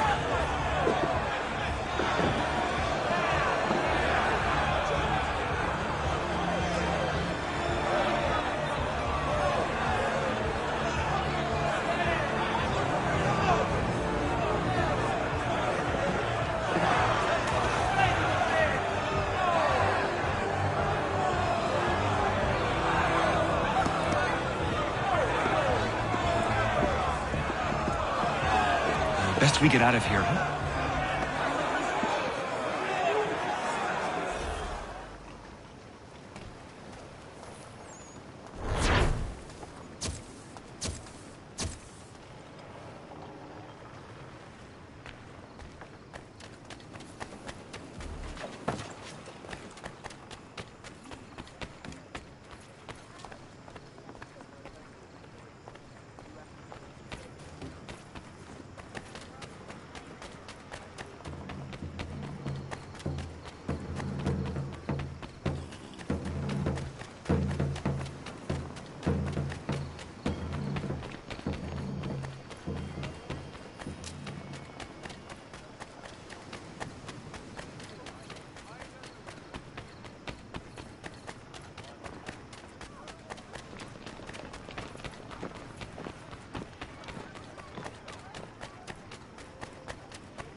And most seamless battles in America.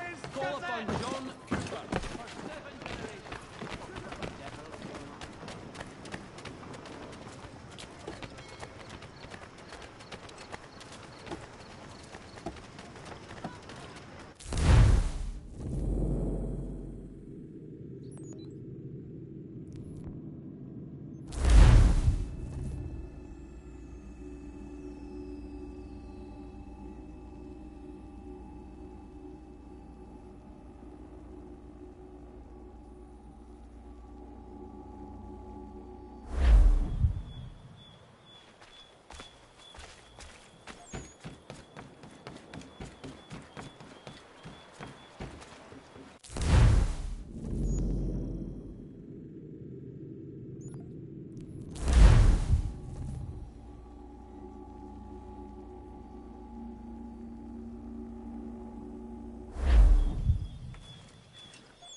It is done. Johnson is dead? No. He retreated when we destroyed the T. Only to hatch some new scheme, I'm sure. You should have killed him. There was no need. Time will tell if you speak the truth.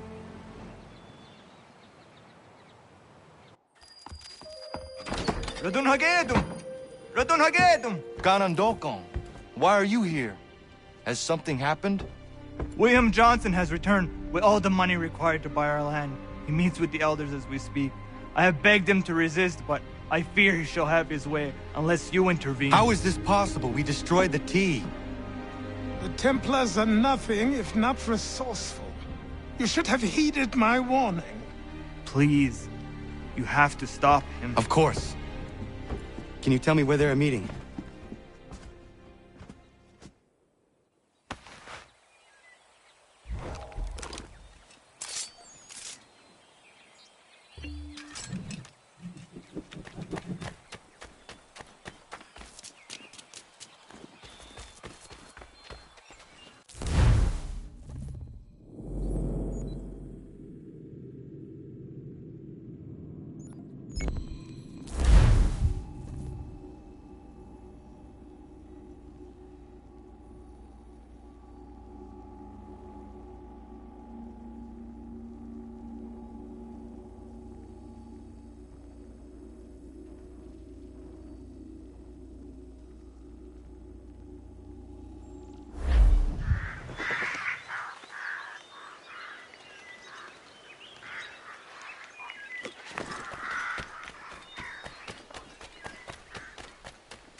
Izzy not gonna daradit ganusade ne Johnsons yun jat der rocksta.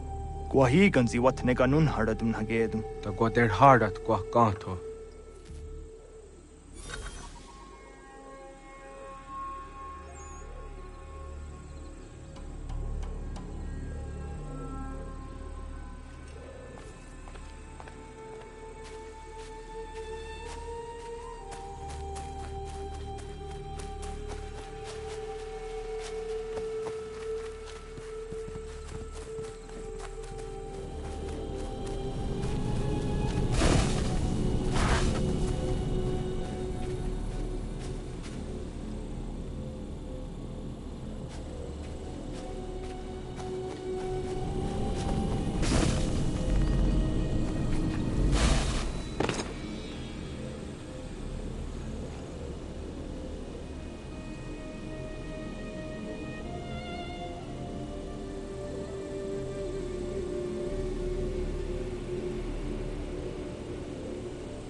Land, true enough.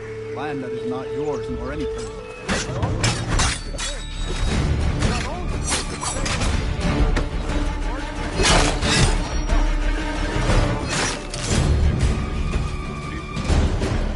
What do you mean, mine? We are all one. You should act as such. How? By signing our lands over to you? Then we'll be as one in your debt forever? Sir William may have a point. What hope have we against their black powder?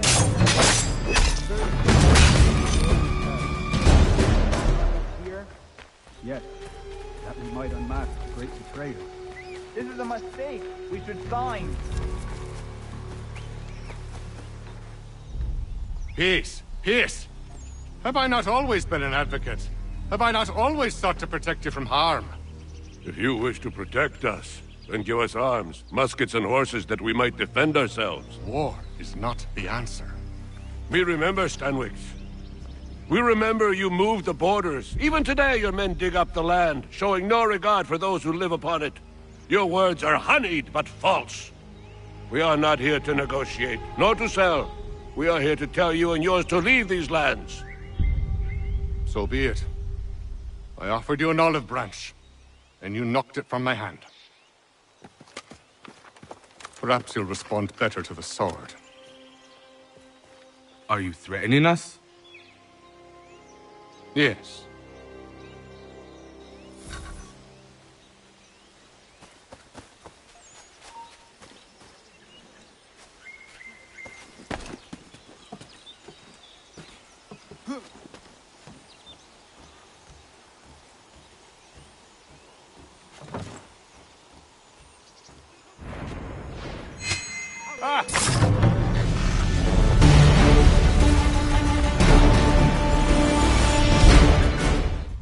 Oh no. What have you done? Ensured an end to your schemes. You sought to claim these lands for the Templars. Aye, that we might protect them. Do you think that good King George lies awake at night, hoping that no harm comes to his native subjects? Or that the people of the city care one whit about them? Oh, sure. The colonists are happy to trade when they need food or shelter, or a bit of extra padding for their armies. But when the walls of the city constrict, when there's crops that need soil, when there's no more enemy to fight, we'll see how kind the people are then. The colonists have no quarrel with the Iroquois. Not yet, but they will. 'Tis the way of the world. In time, they'll turn. I could have stopped it. I could have saved you all. You speak of salvation, but you were killing them. Aye, because they would not listen. And so, it seems, neither will you.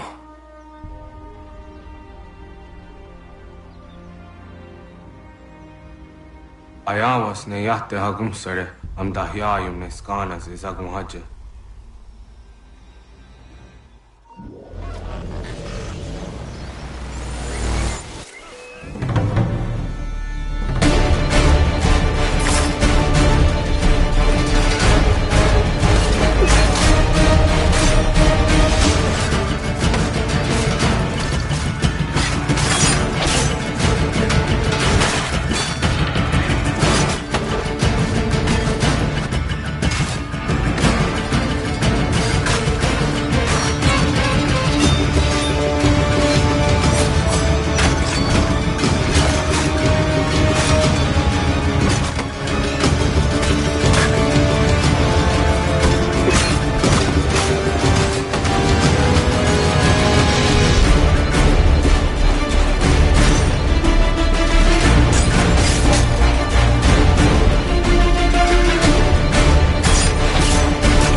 William Johnson is dead, and with him, the Templar plot to steal the land of my people. But in ending this threat, I have revealed another. On his body was a letter addressed to John Pitcairn containing orders to root out and destroy Patriot weapons and supply. Should he succeed in this, the colonists will be unable to maintain their resistance, and the Templars will surely take control. So long as Pitcairn lives, the danger remains. I need to find him. He needs to die.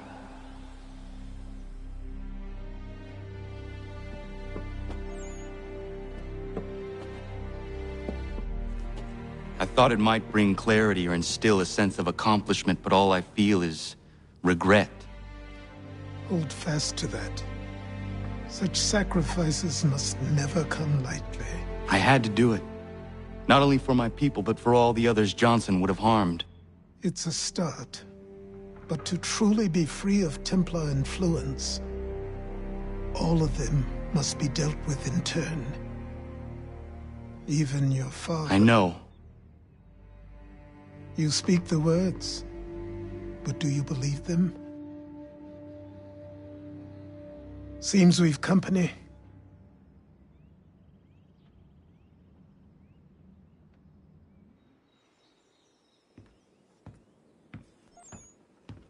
What is it? A request for aid from Paul Revere. Seems the Redcoats are up to something in Boston. Guess you made an impression on the Sons of Liberty. They mistake me for one of their own. Please tell Mr. Revere he has my sympathies, but I cannot help at present. You might wish to reconsider. John Pitcairn is mentioned by name. Where am I to go? Mr. Revere's house in Boston. If you'd like, I can...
invading your fields or homes.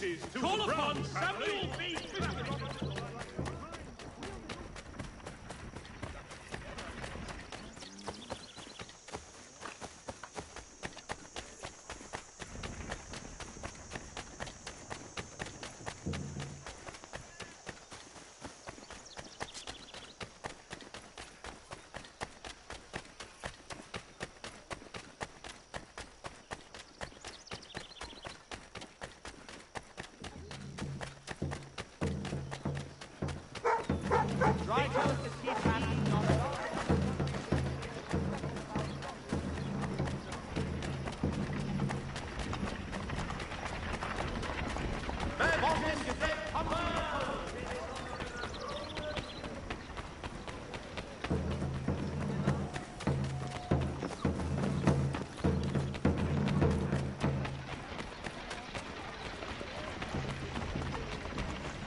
To business.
here would like.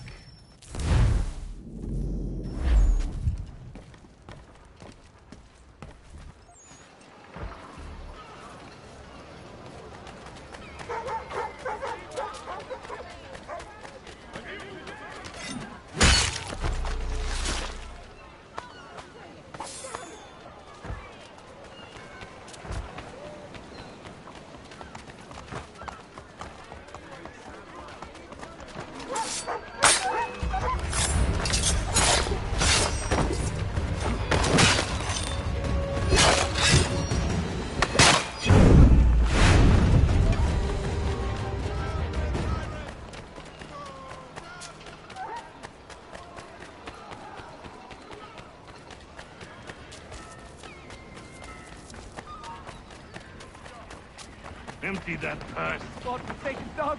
Give me all your coin. You know how this works. You bastard! There you are. Poor eye. Stop your work. It's not yours! Think you're meaner than goose grease, do you? I'm organising an attorney for lads like you. But it's not open to just anyone. Got to prove yourself first.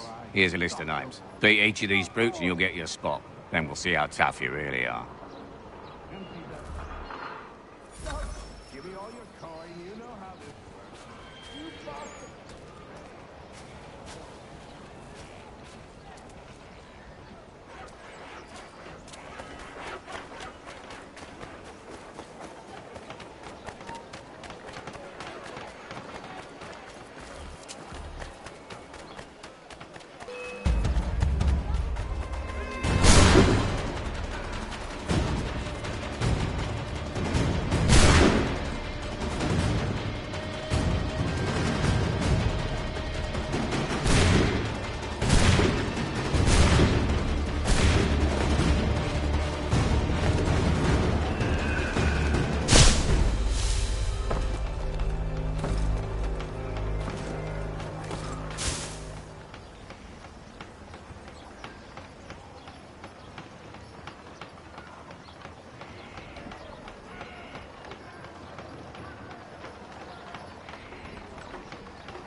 Ah, Connor!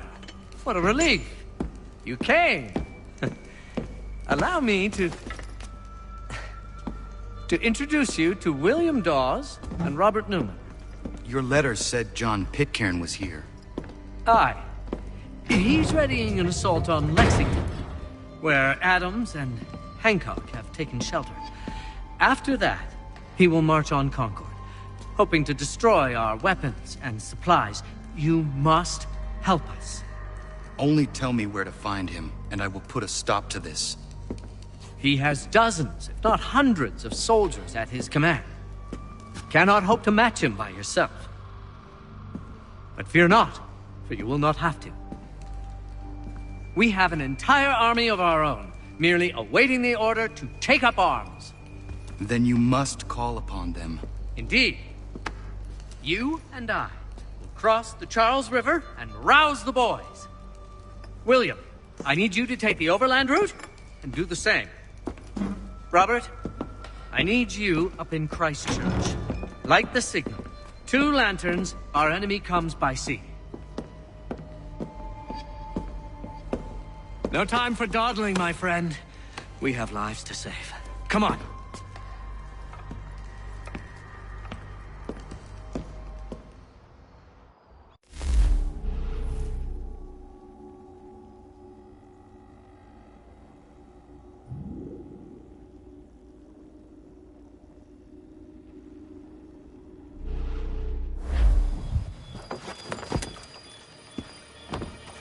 Ah. They've only left a single horse. We'll have to ride together. Ah! You take the reins, I'll navigate. Quickly, Connor, get on the horse!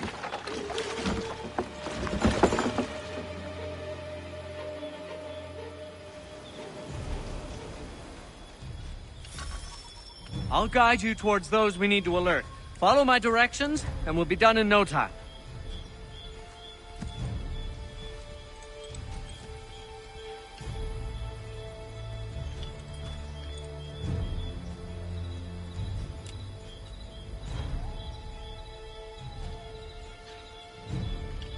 Left!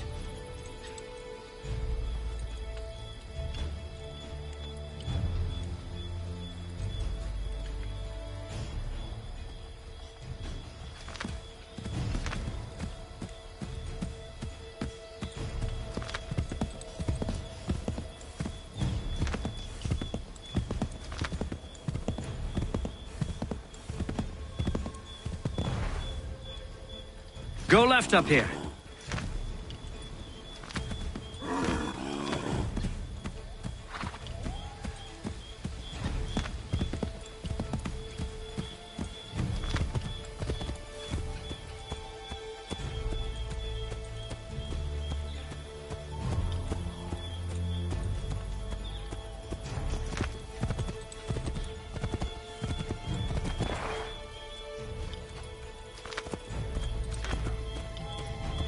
I believe we are on course. Redcoats. What are they doing here? They must be scouts. Be careful, Connor. We mustn't let them warn the others.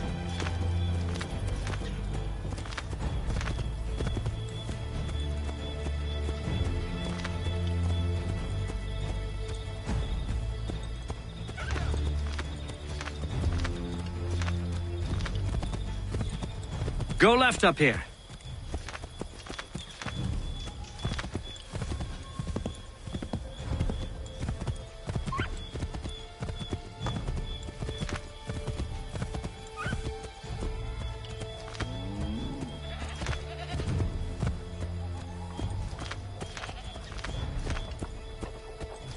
We should dismount for this. It'll be quicker and quieter.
This is it! You have got the right place!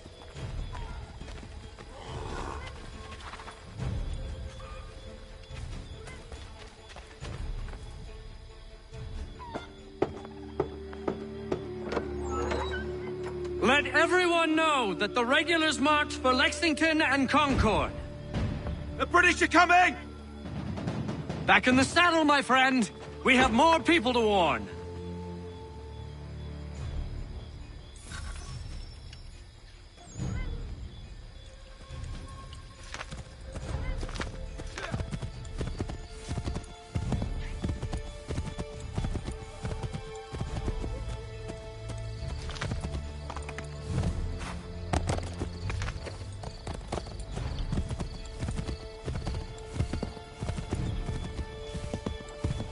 To the left, Connor!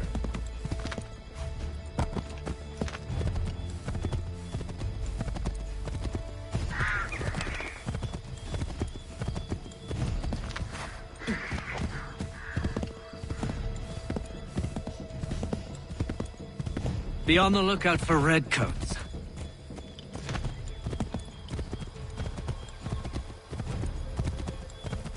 To the left, Connor!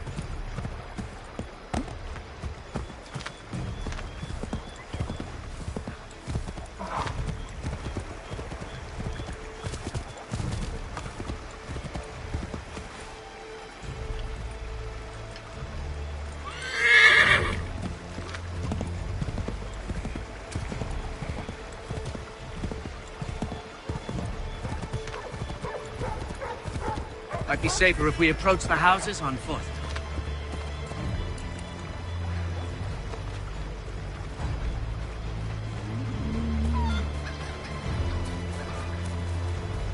Did you hear that?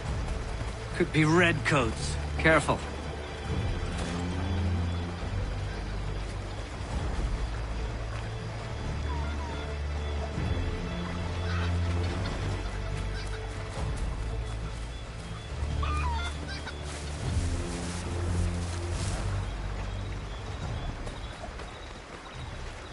This is it! You have got the right place!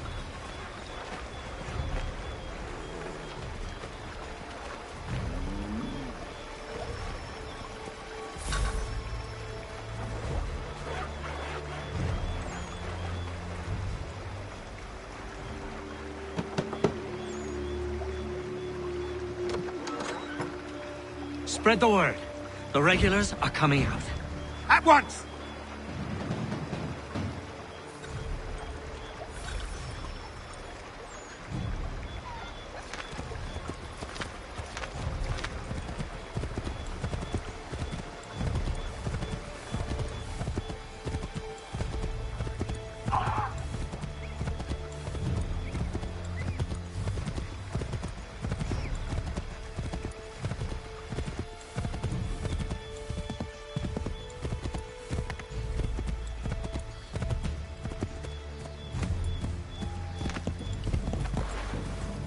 Left!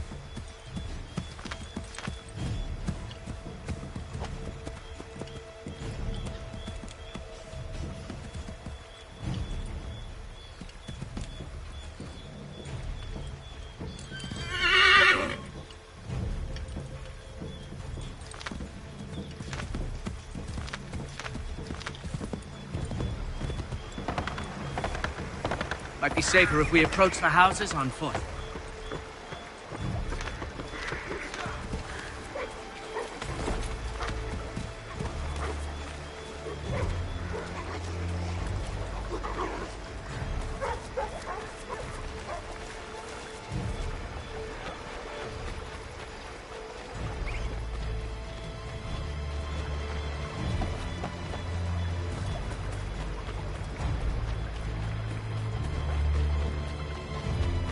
This is it! You have got the right place!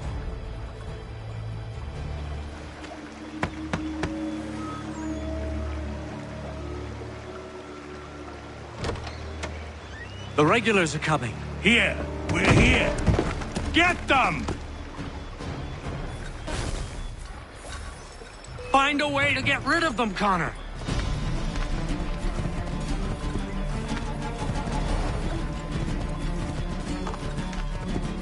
We've got to shake those redcoats!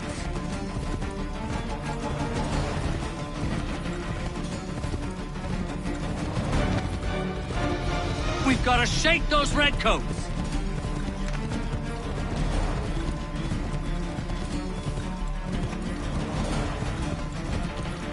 Find a way to get rid of them, Connor!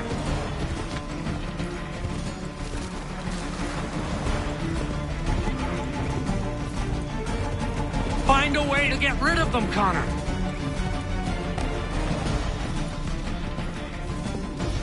That was much too close for comfort. Let us take care to avoid any further surprises. Here we are. Best to continue on foot.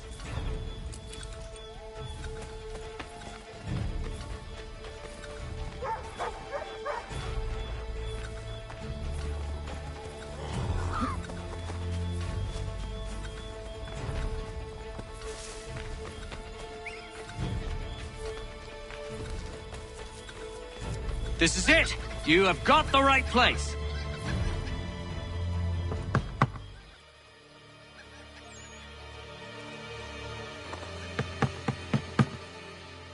Where the devil is he? Are you sure we are in the right place? Oh, sure I'm sure. Prescott? Evening, gents. Listen, the regulars are out. You need to rally your men. And, put on some trousers. At once.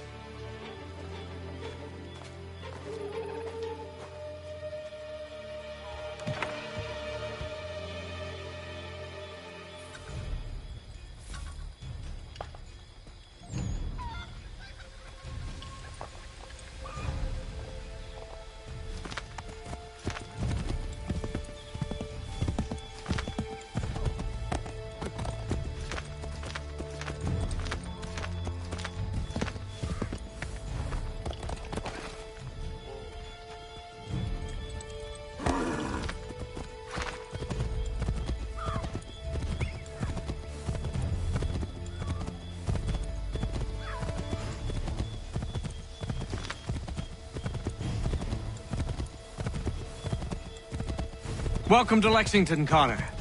Now let's find Hancock and Adams. No sign of Dawes. I hope he's all right.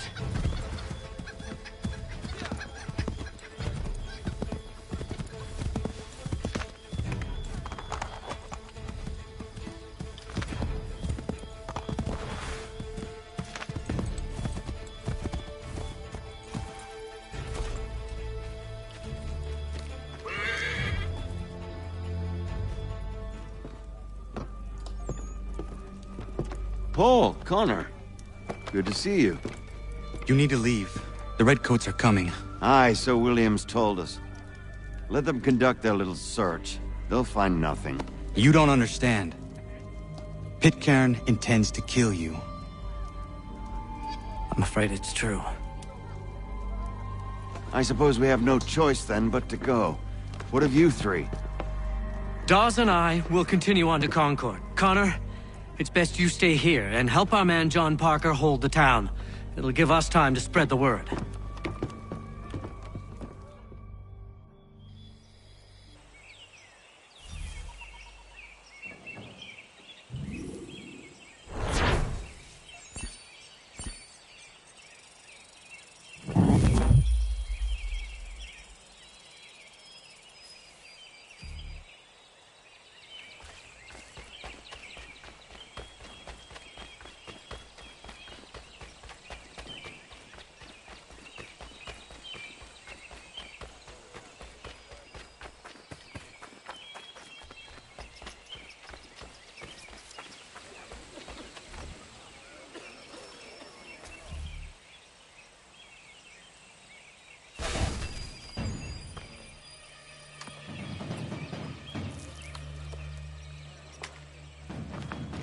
Stand your ground, men! Don't fire! Unless fired upon! But if they mean to have a war, let it begin here! Pitcairn! Disperse, you damn rebels! Lay down your arms and disperse! What the deuce are you doing? Hold your position! Cravens! Traitors! They are not coming back. You will have to make do with those who remain. Don't you lecture me or now. Return fire! Return fire! You need to get to Concord and warn the others. Show this to whoever leads there. Should be a man by the name of James Barrett. Go on now!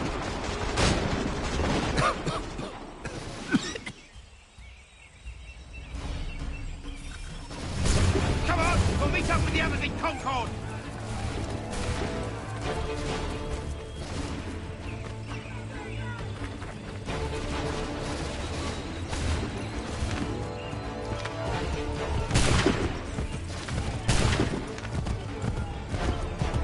Get moving, men! We've little time!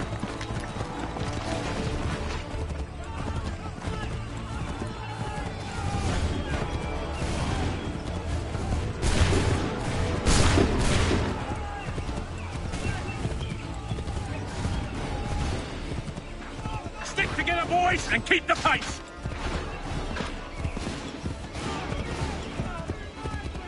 To Concord, lads!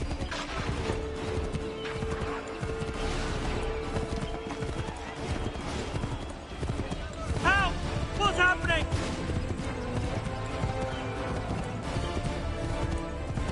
Get out! Everyone run! They take you prisoners! Run!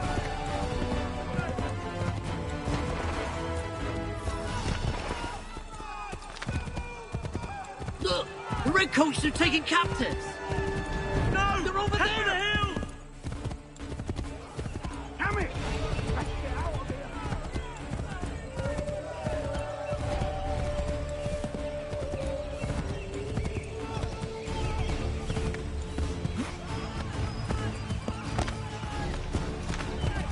I've got a surprise for those lobster backs!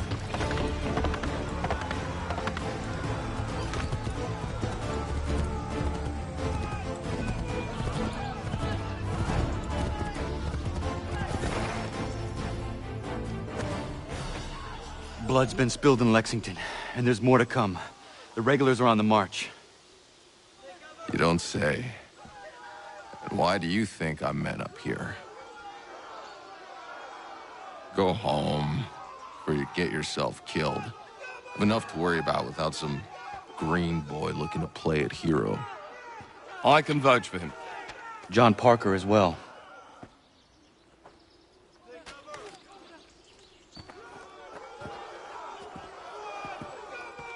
Where's Revere? Captured? What? Fear not. That man's no stranger to sticky situations. He'll be fine. I'm sure of it. Your ladies finished gossiping? Parker seems to believe you're not completely useless, so I suppose there's a thing or two you might be able to help with. When the fighting starts, we'll need to hold those positions there. They're critical to the defense of Concord. Good boys. Not used to soldiering, they need some with the experience to direct them. That's something you can do. You'd best be telling the truth. You have my word. Then I suppose all that's left to do is wait.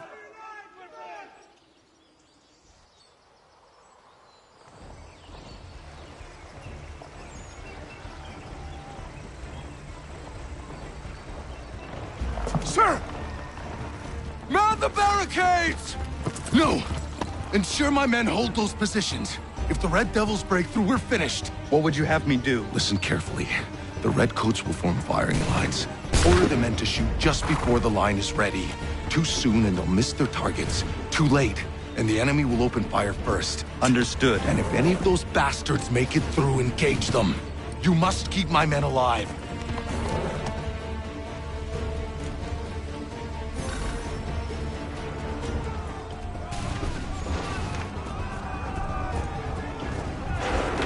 Hold fire!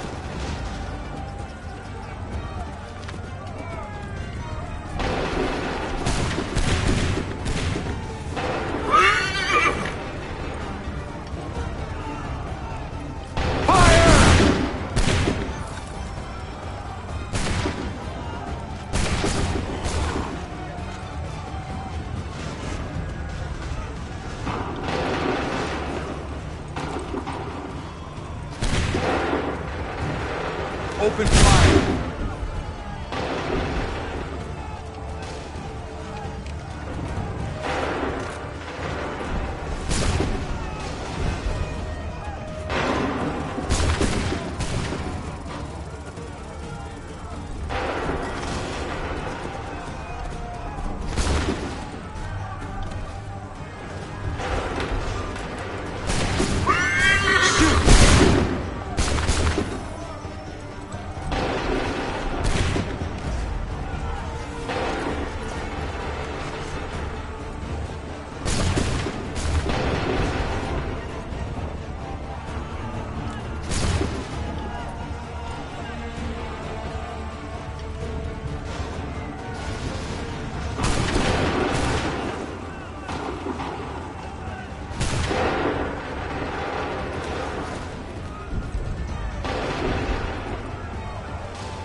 Hold fire! Open fire.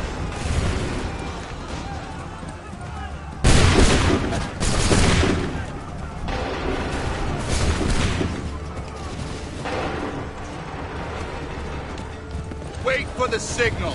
Shoot! We're about to breach the center barricade! Make ready!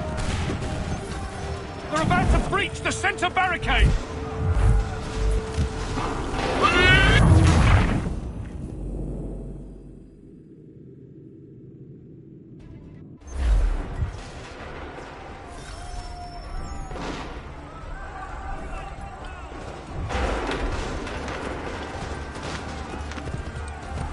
Make ready!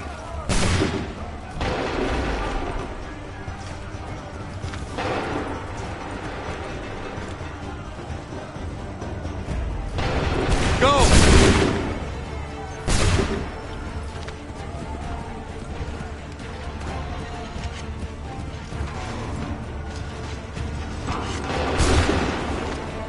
Prepare yourselves.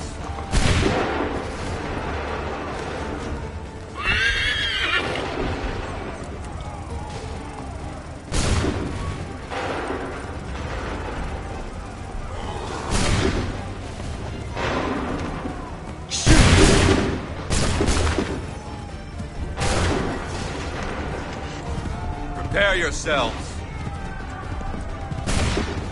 Hold fire! Fire now!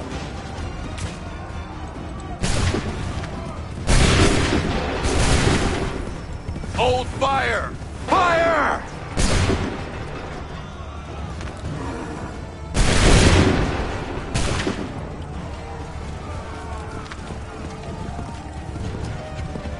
Hold fire! Fire!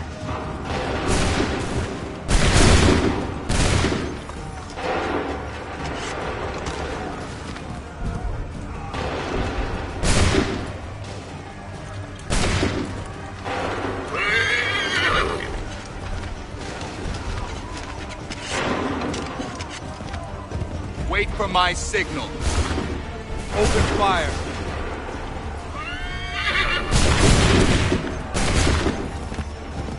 Prepare yourselves. Fire now! Wait for the signal. Open fire.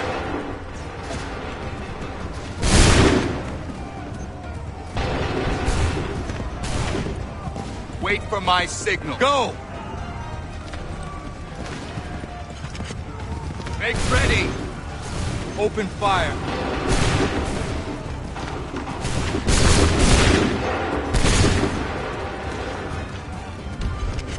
Make ready!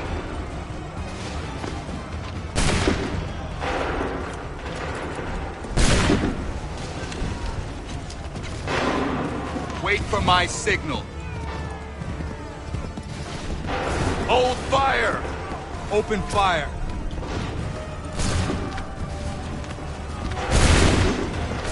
Prepare yourselves. Wait for the signal. Open fire.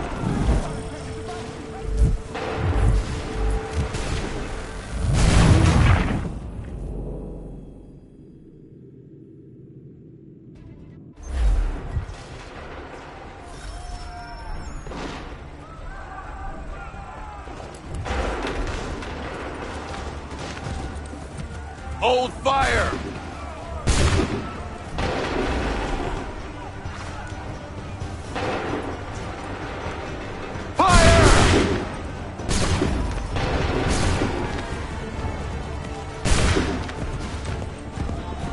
Hold fire!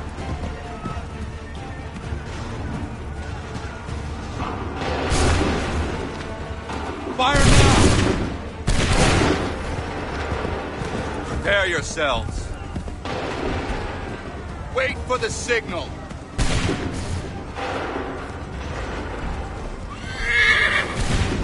Shoot!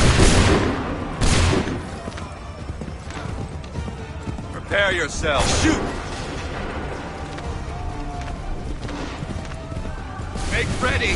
Fire now!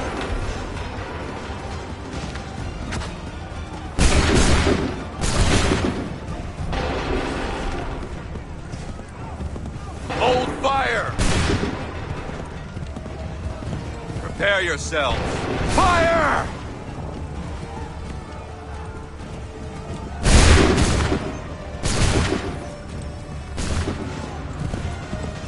Wait for my signal.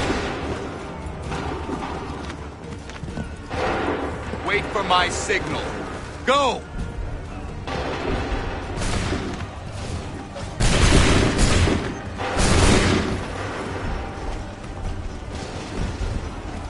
Prepare yourselves.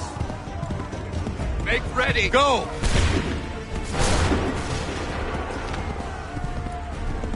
Prepare yourselves. Fire now! Make ready. Shoot!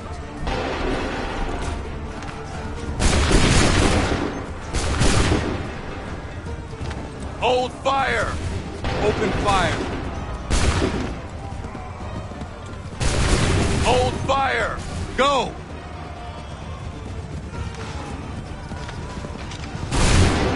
Wait for the signal! Wait for my fire!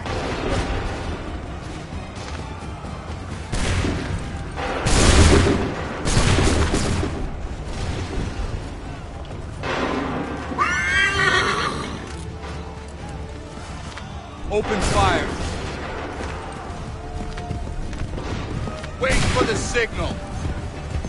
Prepare yourselves. Fire!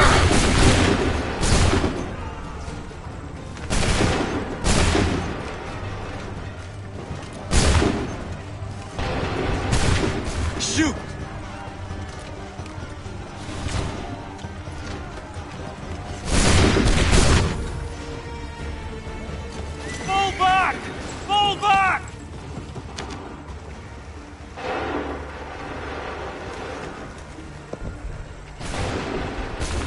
We did it! They're turning tail!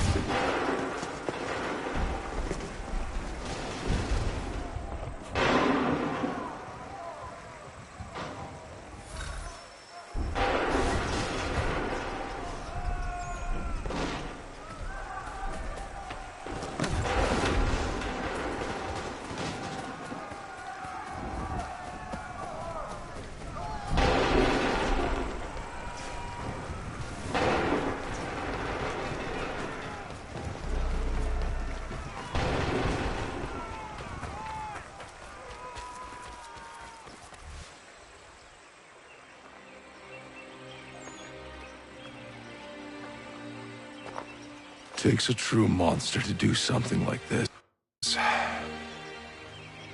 At least they're gone. I should have struck when I had the chance. Do you know where Pitcairn could have gone? Back into the withered bosom of the British, no doubt. So that he may regroup and plan his next atrocity. I need to find him. Every day I wait, more will suffer.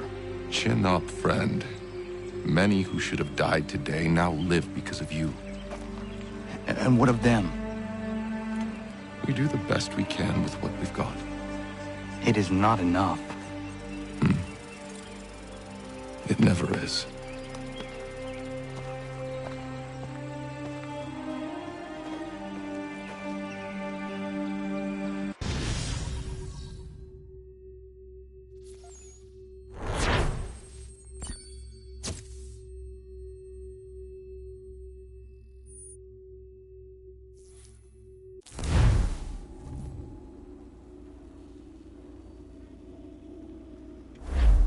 for the support of the glorious cause. I beg they will accept my most cordial thanks for this distinguished testimony of their approbation. But lest some unlucky event should happen, unfavorable to my reputation, I beg it may be remembered by every gentleman in the room that I, this day, declare with utmost sincerity, I do not think myself equal to the command I am honored with. Truly, there is no man better Sir, suited I to the beg task. leave to assure Really? the Congress that I as can no think of several. pecuniary consideration could have Charles tempted me to have Lee. accepted this arduous employment at the Do I expense know of my you? domestic ease I would not and expect happiness. you to remember. I do Come, not wish to Connor. make There's any someone I profit want you to from it. meet. I will keep an exact account of my expenses. Sorry to pull you away Those like I that, doubt but not they will the last discharge, thing we need and is that the is two all of I you desire. coming to blows. Now, Connor, allow me to introduce you to our newly appointed Commander-in-Chief, George Washington. Ah, so you're the one who saved Sam and John at Lexington. It was the Patriots who did that. I merely lent support. As humble as he is brave. We could use more men like you. I'm sorry, but if you'll excuse me, I should attend to Charles over there. He looks none too happy about being passed over for command. It was good to meet you, Connor.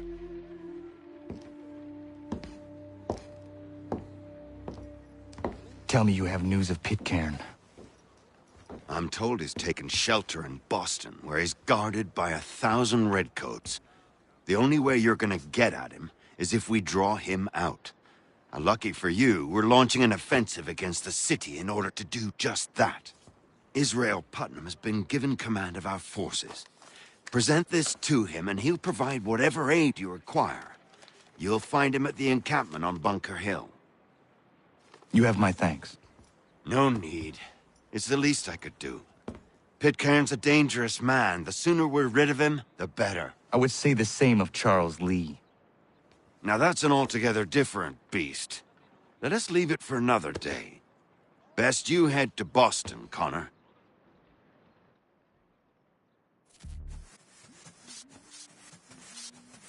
You could ask the Crump back to help you with that. He's quite a knowledgeable fella. He won't come.